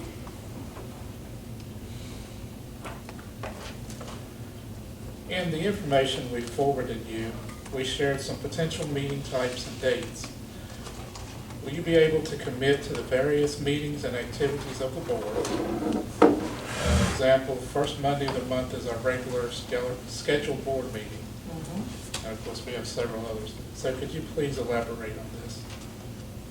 Yes, I did go through your information, and I did see your schedule. I believe also the Board of Commissioners, County Commissioners meet on the first Monday of the month. I am also an appointee of the Human Relations, Council for Granville County. We meet on the second Monday. I don't have a problem with that. I did see the other duties. I do see that, there are times you're gonna be called. There are also times you're gonna be called in for closed sessions and things like that. Yeah, I am a working person. I don't wanna sit at home, so I'm working. I also, run a small business, but I feel that I can commit, and I will give it my best to work to commit to support this administration, the school board. Dr. Williams, follow-up? Sure. The information we gave you just as part of our responsibilities, and especially as a new board member, and I'm in my first year on the board. There is a tremendous learning curve and a tremendous amount of information you have to absorb, and there's policies you have to read. They're that thick. There's a lot of different work, and there's meetings like today, which is not the first Monday of the month. I think it's fair to say that for a new board member, I say 10 to 20 hours a week is not uncommon. So my question is, since you are a small business owner, and I noticed in your resume that you do a lot of volunteer work with the veterans, which I really appreciate, being a veteran myself. I believe this needs to be a priority. So do you feel confident that you'll be able to have the time to devote to researching the issues, learning what's going on, and attending all of our functions with your schedule? That's brings up something being challenging. And yes, policies, working with the Department of Defense for 30 years, well into policies. State policies, I'm learning. I know federal policies, and I know I've gone through and saw that, where you all get your appointment and who you report to. And, yes, I would have to read up on those things. But, I think once, and you're saying at least, 20-so hours? Well, for a new board member, there's just so much to learn. To grasp, yeah. You can put in as little or as much as you want to. Right. But to do this job, I believe it takes, especially for a new board member, a lot of a time commitment. So I'm just asking, do you feel confident that this would be a priority and that you would be able to do that? If I lay out my work schedule adequately, I feel that I would be able to. If I am appointed on the board, I will not waste time coming up to speed on policy and understanding them. Those that I don't, I would like to get the input from you all. Sure. Before I see that, where you all are getting your policies from the state level and on down, and then also, I've been reading through that. Surely I'm not going to understand everything, but I will definitely read up on it. So I feel that I can put that time into it, make that time to learn exactly the policies, and ask for questions or question some of the policies. I'm not saying that I will question the policies, but everything has a meaning to get to where we've gotten to today. So I would like to sort of know, just in case at times that you all will say, hey, maybe we need to look at something else. You know what I'm saying? Yeah. But I would do that. If I am committed to this, yes, I will take the time to do the policy reading and come up to speed on it. Yeah. Thank you. Sure. Thank you. Mr. Speaks? Yes. What do you hope to bring or add to the board by your appointment? Or what are you qualified to do, to serve on the board? I would bring to the board, by looking at the policies that I've gone through, some of the things that I've gone through here.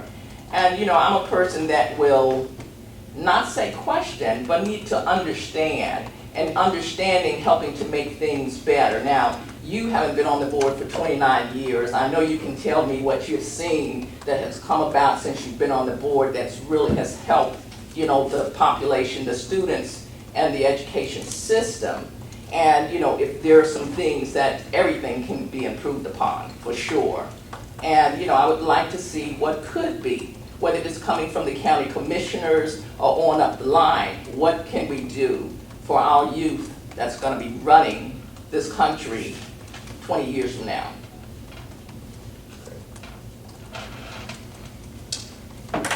What do you see as the current challenges we are faced with as a school system?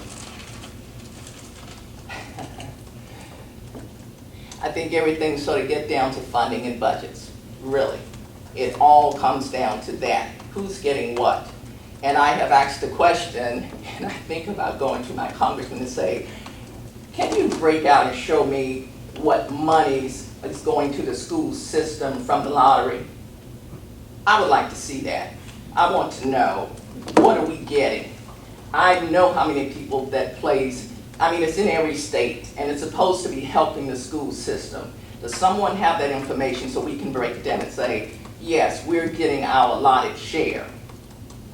I really, things like that. Are we getting our just due for what we need to educate our young folks and getting the funding line for that? And I also understand that, we have the chartered schools, and we know that people that, when they put their children there, we lose a portion of that, even if they come back. I've heard that before. Of course, I don't have any children in the school system, none of the school systems at this time, so. But it's things like that that I want to understand and challenge if need be. All right, thank you. Mr. Gibson? Could you explain your passion for children and their education? Yes, like I came up through the school system and we went through, of course, the sessions. I graduated from, at that time it was Vance Senior High in Vance County. And then putting, two through the school system, 2 children through the school system. And just a passion that, they go through the system. My daughter, she did graduate, went through to Fayetteville State, came back through to NC State in their program, and she's working to give back. It's just, I think that our children should be, and our young folks should be given that chance to, get an education if they want to go further. I don't know if people don't realize other countries that education, you don't have to pay. They make that available. And I'm not saying we should, some children you'll make it available and they're still not going to really benefit from it. But those that want to, and the $1 trillion student loan problems that we are having today, that you can't even say that your child will be able to go through the schools, and get an education because of that problem today. I have a passion that our leaders of tomorrow is going to be able to lead and take us to where we need to go. That's the passion for the young folks, getting what they need. Mr. Rivers? Thank you. Ms. Anderson, what, if any, previous contacts have you had with the Board of Education and its members? The contacts that I've had has generally been with when we adopted Joe Toller, and when we would go out and make presentations and support them at the beginning of giving them supplies and cash donations, funding donations from the church.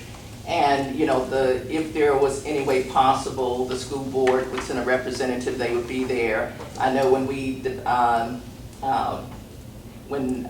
company actually built, had the shelter built for the preschool children at, and then of course, Ms. McLean was there and we did the presentation there, and the county commissioner was there at that time.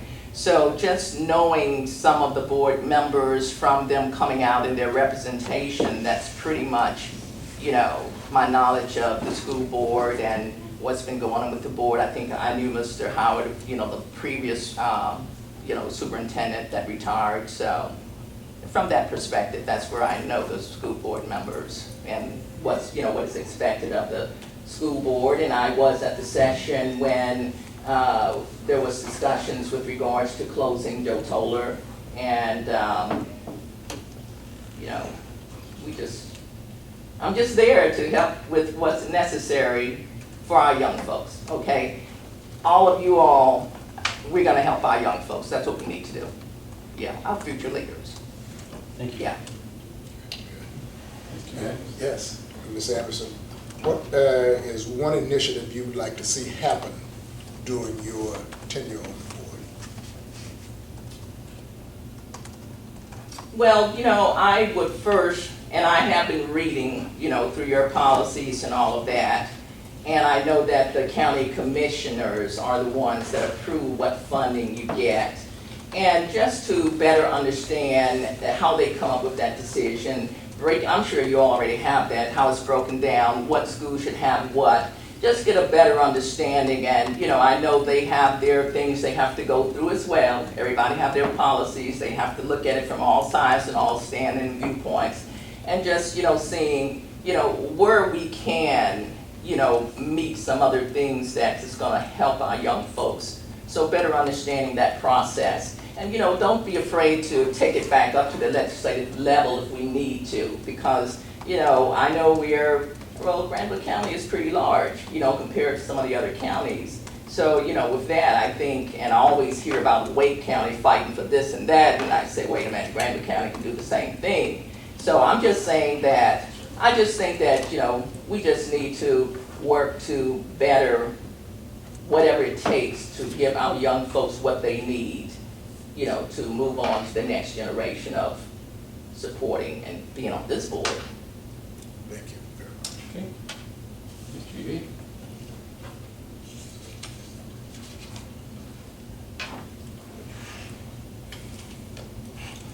How do you see the relationship between the board and the community?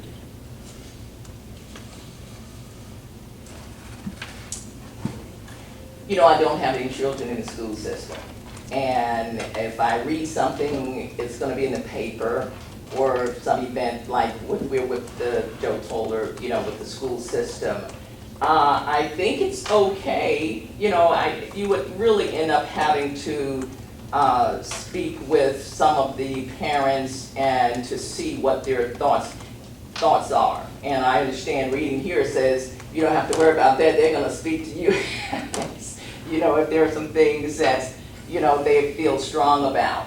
But I can't really say, I read in the paper good things going on, and, we have young folks at church, we are having Vacation Bible School this week, and we have some great young folks there. And I think things are going well, but you get to learn a little bit more once you get into a position of them like, hey, I have something to say to you, things of that nature. All right, Mr. Peace? What do you see as the role and relationship of the board with the superintendent? Well, I read quite a bit about our superintendent and her role and things that she's responsible for. That's her decision points. So I see that we have to work closely with her.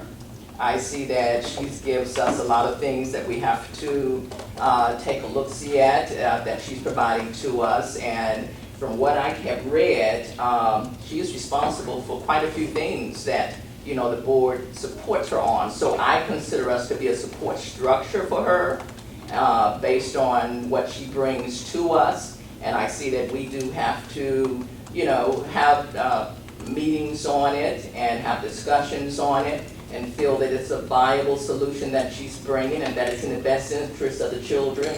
And that we have a good working relationship with the superintendent.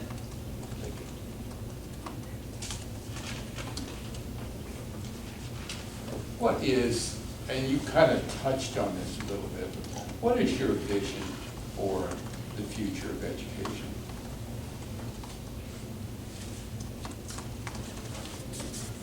Funding. I don't have a problem with the charter schools. I have nieces and nephews and lots of folks that's sending their children to the charter school. The school that I came up in, my elementary school over in Vance County, out in the country, New Hope Elementary School, I heard that it's in the process of possibly closing down because people are bypassing that school, putting their children in charter schools. That is going down, the number of students at that school. And, I have asked my sister who has a grand that's going to a charter school, and, she said, well, they just feel that they're getting a better education there. Why is that? And I do know that North Carolina is one of the lowest paying for teachers in the country. That's a problem. We can't, people come start here at North Carolina and then go ahead and get them a higher paying job somewhere else. Something is wrong with that picture. And like I said, in Virginia, I can tell you when my daughter transitioned down after retirement and transitioned down and graduated, what she was learning when she picked up in 10th and 11th grade, she had already learned that in 7th and 8th grade in Virginia. It was like, why are they going over the same stuff that I already know? That's why she got a scholarship getting out of there, but it wasn't challenging her because other state school systems are way ahead of this one. And the question is why and what can we do about it? It's really, you want to follow up? Okay. A lot of things we could talk about, but you're right on target. All right, Mr. Richardson. Ms. Anderson, how best does the board support the vision of Granville County Schools and the work we're trying to do to help our children achieve their goals? How best can the board support?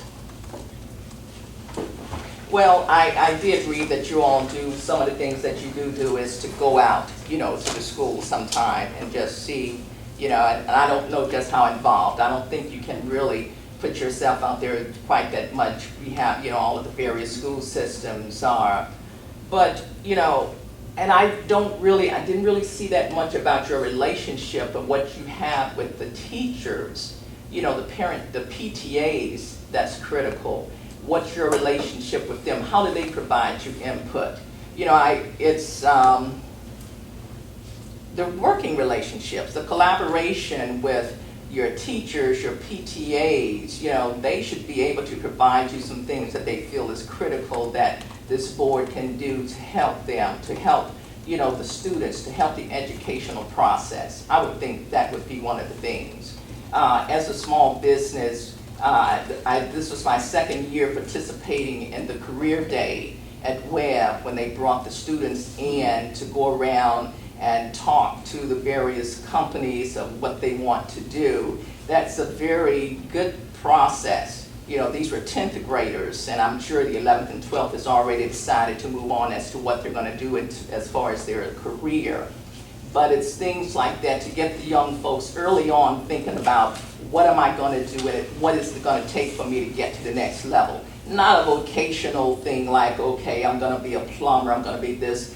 Think a little bit above that level. We need to put them into thinking about, what's above that level of staying here. And there is nothing wrong with, being a plumber or this or that, because that's good. You have those vocational things. But I know technology now is really, we told them when they came over to our booth, I don't care where you go in this room and who you talk to, all of their offices and structures is supported by information technology in some way, if they have a computer on their desk. So you think about, what you want to do as you continue your process in school and jobs that that's going to be there, which is information technology, which is what I was pushing, of course. But it's things like that have the young folks to think about as they go through the school system. Thank you. Mr. Rivers? Ms. Anderson, is there anything else you would like to add that we have not asked you? You're all pretty thorough. I think you've covered everything, and I think hopefully that I've provided my insight on things. One of the reasons, just a little bit about myself, another reason why it wasn't I could have stayed in federal service for another 10 years or so, but I retired early. And one of the reasons why is because as you go up the chain, things start getting political. Things start getting political, and then, it's this side versus this side. What about even keel of what is best for our young folks? And no separation, can we reach consensus on what's going to be best for, our young folks going forward and not get into the political realm of things. But I know, I'm just spouting that because things always get political and you always start, but just staying focused on what we're here for. What really is the end results that we want. And not because this person wants you to do this or this person wants you to do that, but what is in the best interest of our future leaders. which are our kids that are in school today, our young folks. Yes, sir. Yes, sir. According to your information you provided us, I believe you spent 25 years in the federal service, mostly with the Department of Defense. Right. Is there anything you can think of from your experience in that position that would translate to being able to help us on the school board face the challenges that we face? Well, you know, everything that would come across my desk had to deal with some policies and regulations and all of that. And a lot of that is the same thing with you all. You know, your hands are going to get tied at some point because of policy and guidance and regulations, you know. And at some point, I think, and you all probably already doing this, but are we going back to the legislative aspect of people that's pushing that down to us? You know, things don't have to continue if it's not really benefiting or giving our children what they need, be it the funding or whatever. You know, and I'm also on the Curtar Agency Council too for, you know, our aging folks.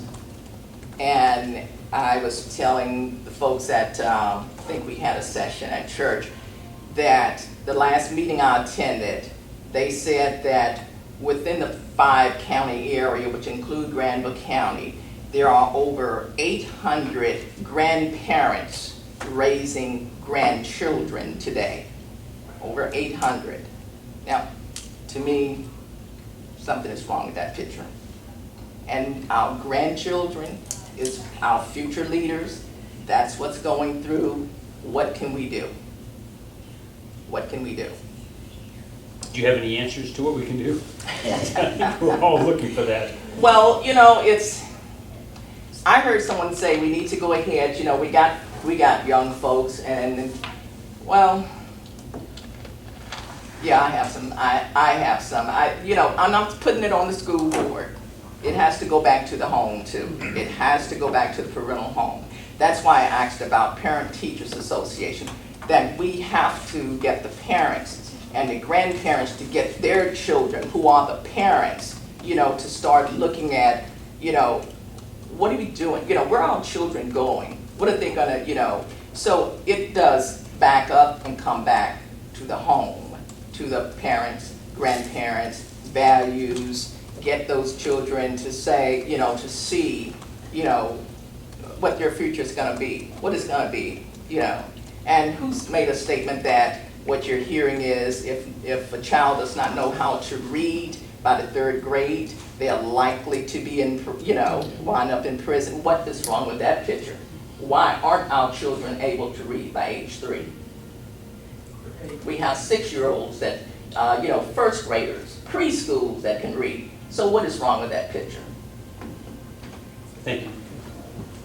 Okay, is there anything that you would like to ask us?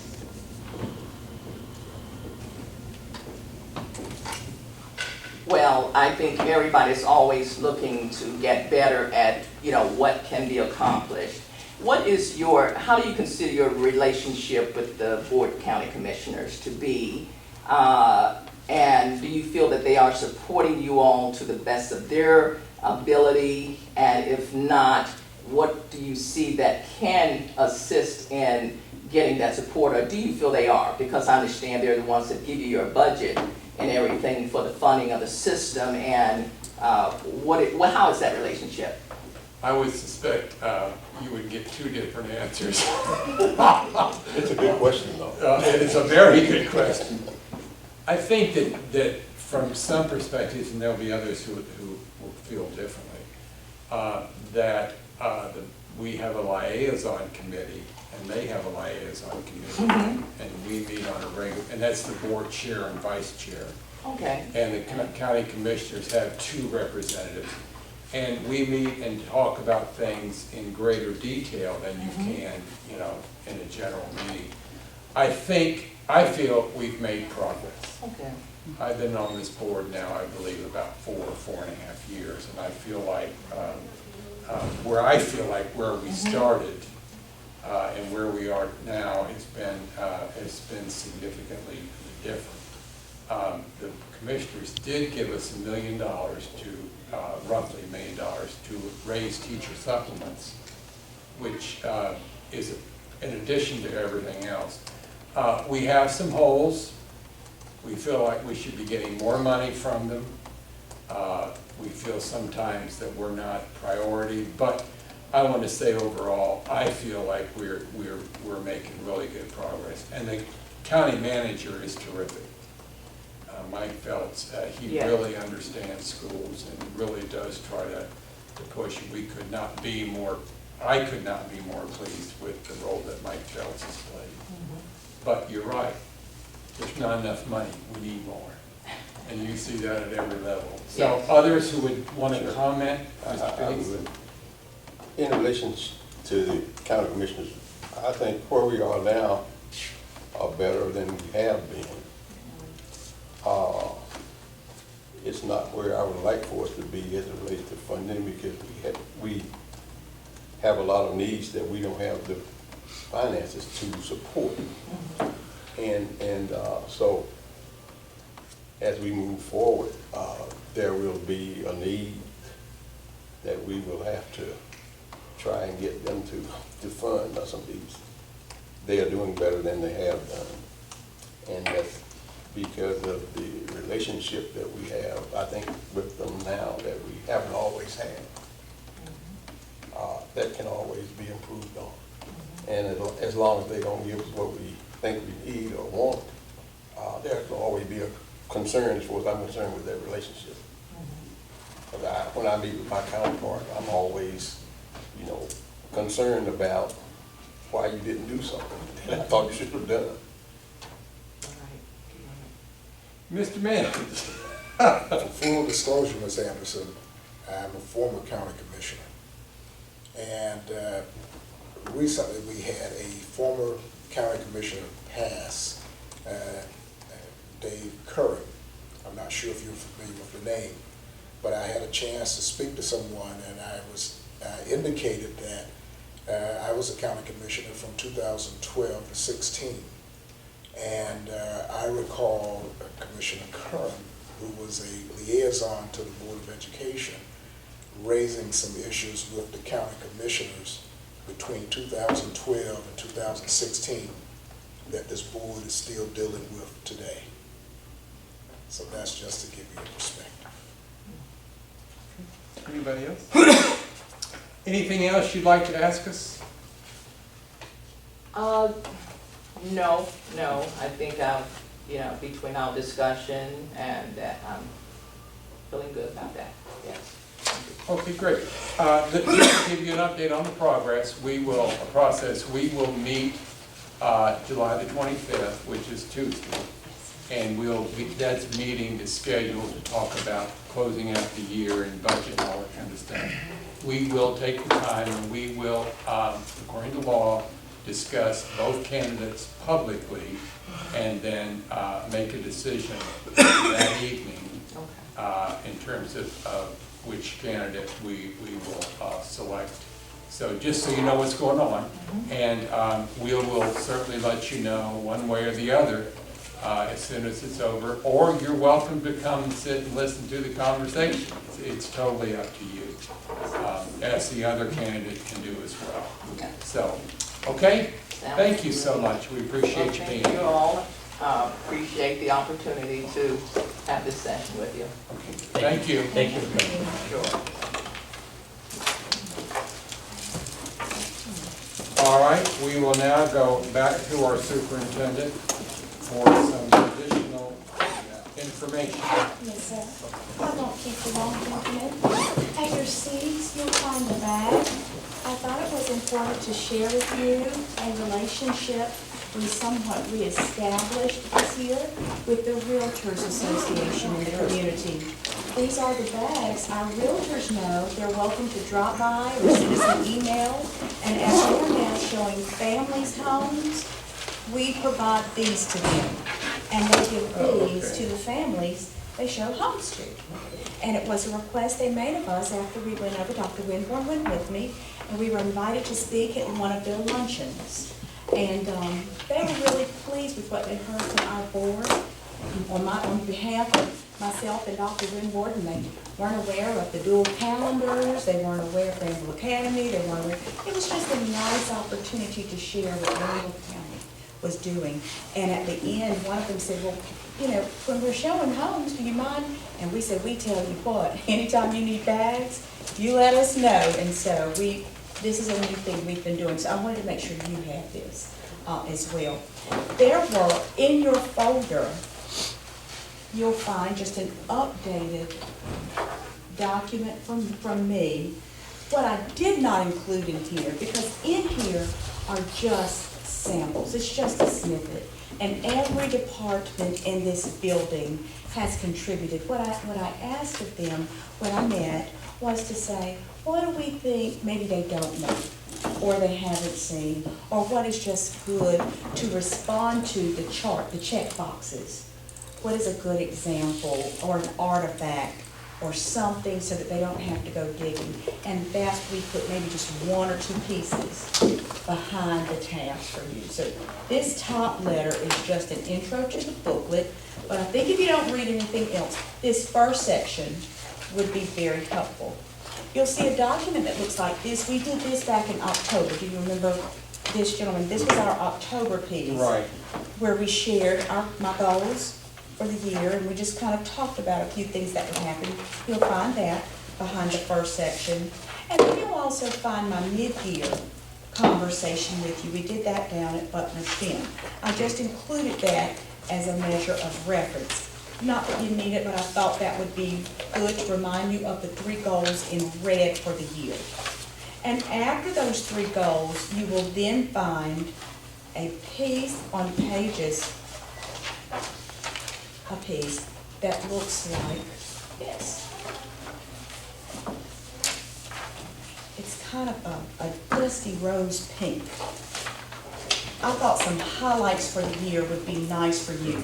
And it says new. It's right at the front. It looks sort of like this at the very front, so you don't have to go digging. It's in the reading, but that's it, Mr. Mims. He's got it right there. Mr. Udy, you're in the right place. Mr. Richardson's right. This is new. Now, I didn't give you everything new. Some of you have been there with me for many things. You know, we continue with Student of Merit. We didn't dismantle a lot of things and start everything new. But there were some new things this year. And I just wanted to give you a little idea. There are some things you were aware of and you've helped me market and sell, like the video minutes. Well, we all know that's new. We didn't necessarily include that. Something new we all thought of this weekend when we were together for graduation. And Dr. Myrick, Dr. Winborn, Beth and I looked at each other and we sort of had a home alone moment and grabbed our faces. We all said, oh no, the data rooms, that's a big deal. Each school had the charge this year to create for the first time data rooms in the building. They were to create a room of data in tested areas on each of their students, and that is important. I wished we had listed that, because you can find, for the first time in the history of our district, a data room. It is a private, confidential room, not available to students, but they can track data now. This year, this data is going to be movable, and some schools went that far this year, but not all schools. It goes right back to what Mr. Mims said. How do we know they accomplished everything? It should be rooted in that data. So we're going to go there this upcoming year, but that was important because it took a lot of work to get those data rooms. That was really big. So those are set up? Those are set up. And when you visit schools, one thing I want you to ask for as you're visiting now, show me a data room. Yeah, that's a great idea. I want you to ask to see the data rooms. And then I want you to ask, now show me how you're using the data. Tell me about the children here. And after benchmark assessments, who moves the students around and how are they moved? How was the master schedule developed? Because that data should drive all of those things. We're getting there, but the first step was getting those rooms up and going. So we're excited about that. But that, honest to goodness, didn't hit any of us until this weekend. So, well, and maybe what we could do is that could be a part of maybe going to visit one of those. that would be To great. see what it's like and to see how it's being used, because I certainly think that would be important for performance. That's great. That's one of those big ones. Really big. You have a tab for each of the areas, and behind each tab, you have an executive summary that Oh, good. correlates directly to your check boxes. So you just let me know if you need anything. The artifacts, you've seen a lot of it, you've seen some of it, but it's nowhere near even a quarter of what's done around here. But it's a snippet. It's enough for you to get an idea of what's done. That's all it is. You let me know if you get questions, and we'll be happy to try to answer. Okay? You'll see suggested artifacts as well for each area, but I think it's fairly easy to navigate. And I want to thank Mr. Terry Howard. He did the bulk of the work. Yes, sir. Dr. McLean, and I think this may be, but I want to make sure, my understanding when we had our training for using this new method was that you were going to assess yourself and give yourself grades. Is that what we see at the end of the executive summary on these pages right here? No, you do not have my assessment. I have my assessment complete. We were talking about that a little before we came in here. Would you like me to go in and see my Sure. assessment? Sure. Why don't I have that scanned and sent to you all? Okay? But you, Go ahead. no, it's okay.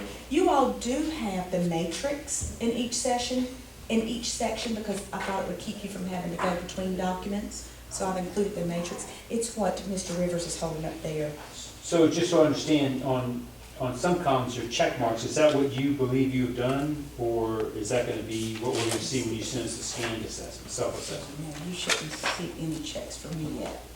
Let's see what you got. Well, if you look at the very first one, the first standard, rubric for evaluating town superintendents. Now, those aren't my checks. That may just be from the system. Okay, Those aren't mine. so ignore that as far as anything. Yes, Wait sir. till we get your scanned, and you're going to email it to us. Let me have Ms. Pelley email that to you. But it's got, and correct me if I'm wrong about that, your self-assessment was done at the beginning of the year? Oh, yes, sir.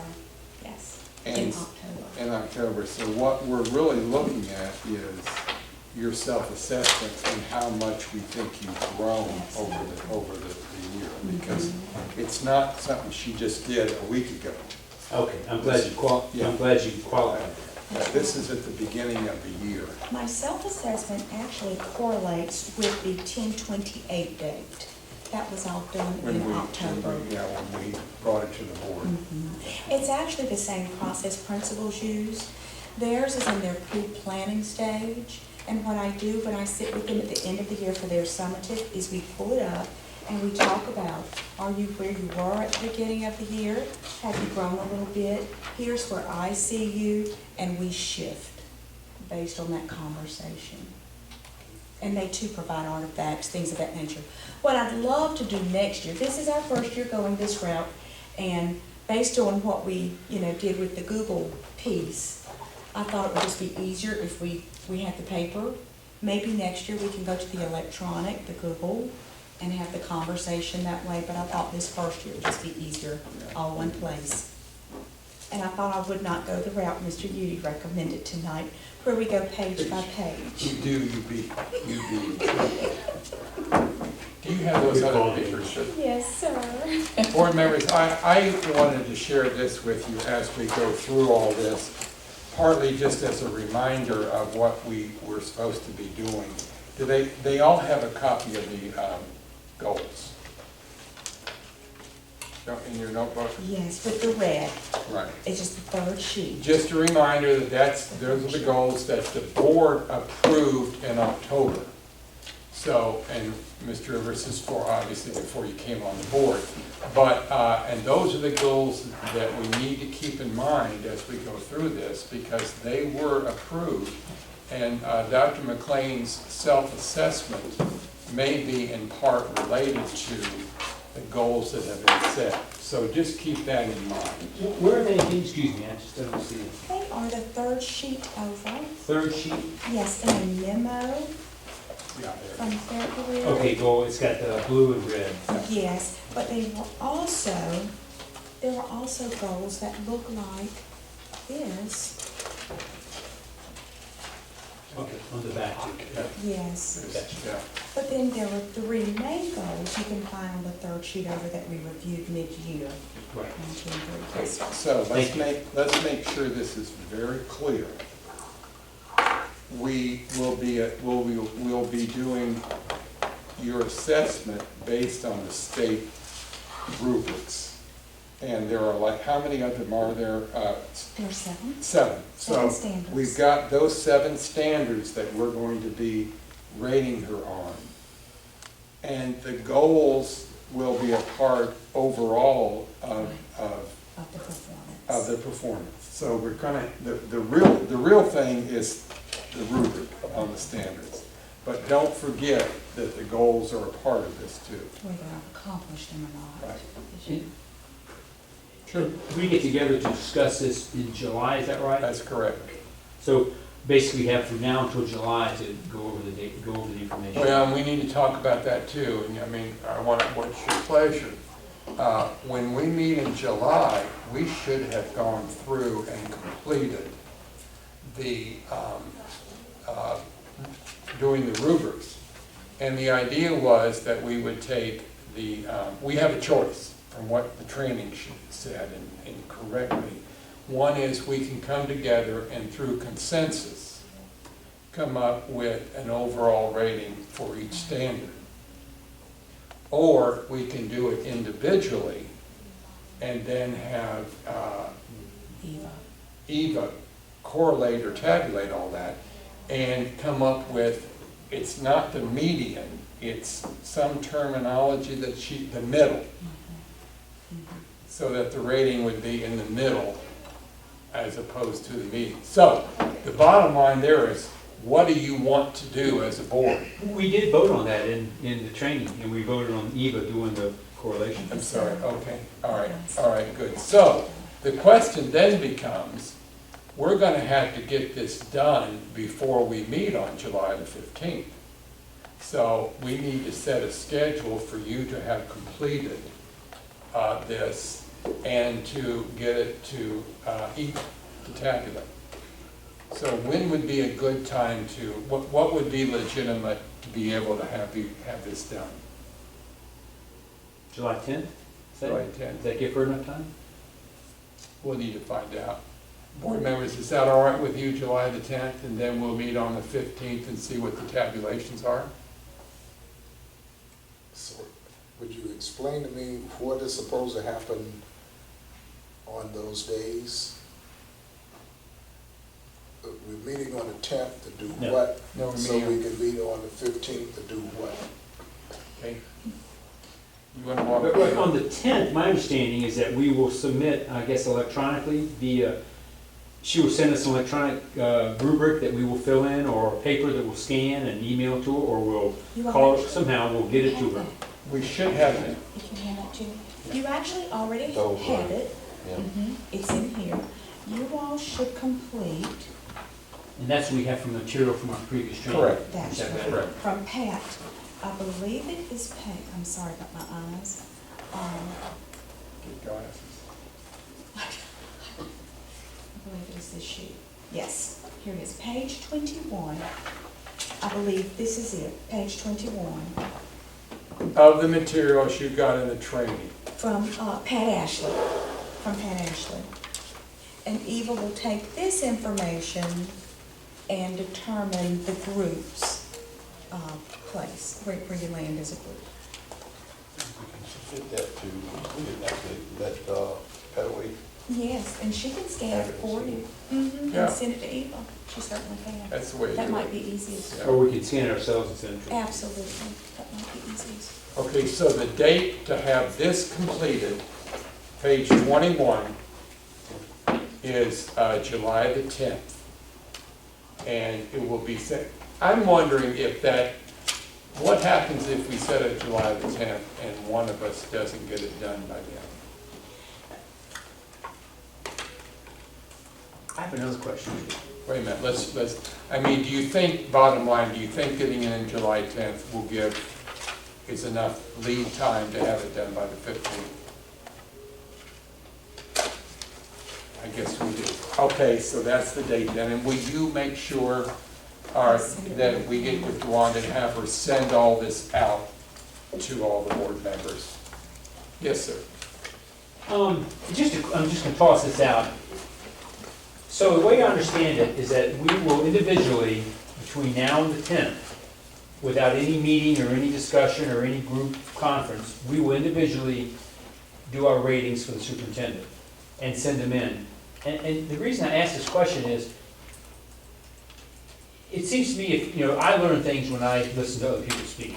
Every board member, whoever says anything, I learn something from it. Is there a thought that we might want to discuss among the board, you know, different questions and ideas before we individually rate? Because if we individually rate, it's a done deal when Ms. Dubison comes back with the rating, and then we talk about it, I may go, oops, I missed that, she should have gotten higher, or she should have gotten lower.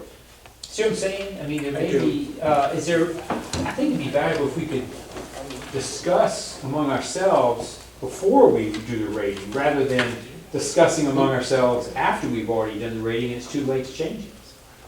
Well, I think the idea is that when we get together on the 15th, and we go over the ratings, it doesn't mean that it has to stay there, that we will have conversation about it at that time. And so we will have a chance to take a look at it, and then, you know, and then maybe make some changes. Okay, so it's like our first cut. Right. So nothing's set in stone yet. So on That's the correct. 15th, Eve will come back and say, in goal, standard 1, she got this, in standard 2, she got that, standard 3. And then we might say, well, wait a second, I think this should be different for standard, so we could have discussion. So then we can conceivably at that meeting, change our rating from, in a standard, from a lower to a higher, higher to a lower, based on And what we'll have to do that, you know, the motion is, I mean, we'll have to approve that as a, you know, as a board majority, whatever that might be. And that will be closed session, correct? Just Yes, all that's closed session. All right, now, let's stop and back up. Yes, sir, Mr. Udy. The book that you just had, Mr. Mims and I Right there. have that. Let's see it. I'll give you one if you don't have one. I have I've extras. got the, oops, excuse me. I've got the packet here of everything, but I don't have that one. That came in a mailing before I we sent did the you. mid-year, yeah. Yeah, I I did. have extras. Mailing? You say a mailing? Yeah. I sent him a mailing with the mid-year, but I have extras. Yeah, And I let's, think Pat just maybe copied a few pages. do you have it that you I can have give some today? extras. each couple of pages that we need will be rather than the whole thing. Yeah, Well, good I- point. that's your back. I mean, I have it. Okay. Okay, thank you. Some may have gotten some, but before they leave, Mr. Mims and Mr. Udy, let's make sure they have it. I like it, because I didn't get a mailing. Okay, all right. Okay. That's weird. 3 didn't, and 3 of us did. You got it in the mail? Yeah.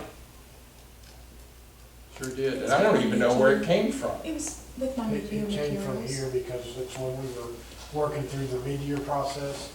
We had that, and several pieces of information. It was- And I may well have gotten it in my mind, is not sharp enough to remember that back in February. You're not the only one. Okay, anything else about, I want to give you, Time, you said the 15th. What time? I mean, we did 2:30, we got a 3:30, what sort of?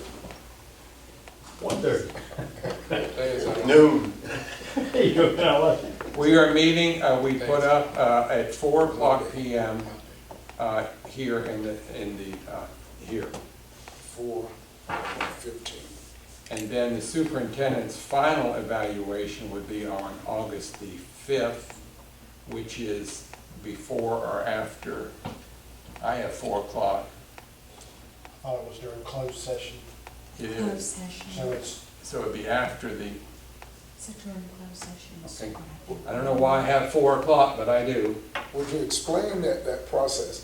In other words, we're meeting on the 15th to turn in something to Attorney Jubison, who's going to correlate it, and then there's going to be something else. The 10th, we email it or give it to Ms. Pettaway to give to Ms. Dubus. Okay, The rubric, on the 10th. by the 10th. Then on the 15th, we do what? Here we go, let me share that with you. We meet on the 15th as a board. so one in between the 15th and 5th. I mean, you just asked, so what between the Yeah, was there fifteenth something between and the the 15th fifth? and 5th? So, We yeah, this- will, on okay. July the 15th, Okay, come up with our final evaluation of the superintendent in terms of the standards. That one page, whatever it is in there, is what Ms. Dudison will take and come up with it, put them together. As of July the 15th, we will decide how we want to proceed from there. We will have a closed session on August the 5th to go over our ratings, whatever we come up with on July the 15th. Is that correct? 15th meeting. Right. No, that's when we That's get your, just for- yeah, that, we get all that stuff, because then we do your evaluation on August 5th. Yeah. As far as I understand. That's what I'm thinking, because it's not on your calendar. July 15th meeting.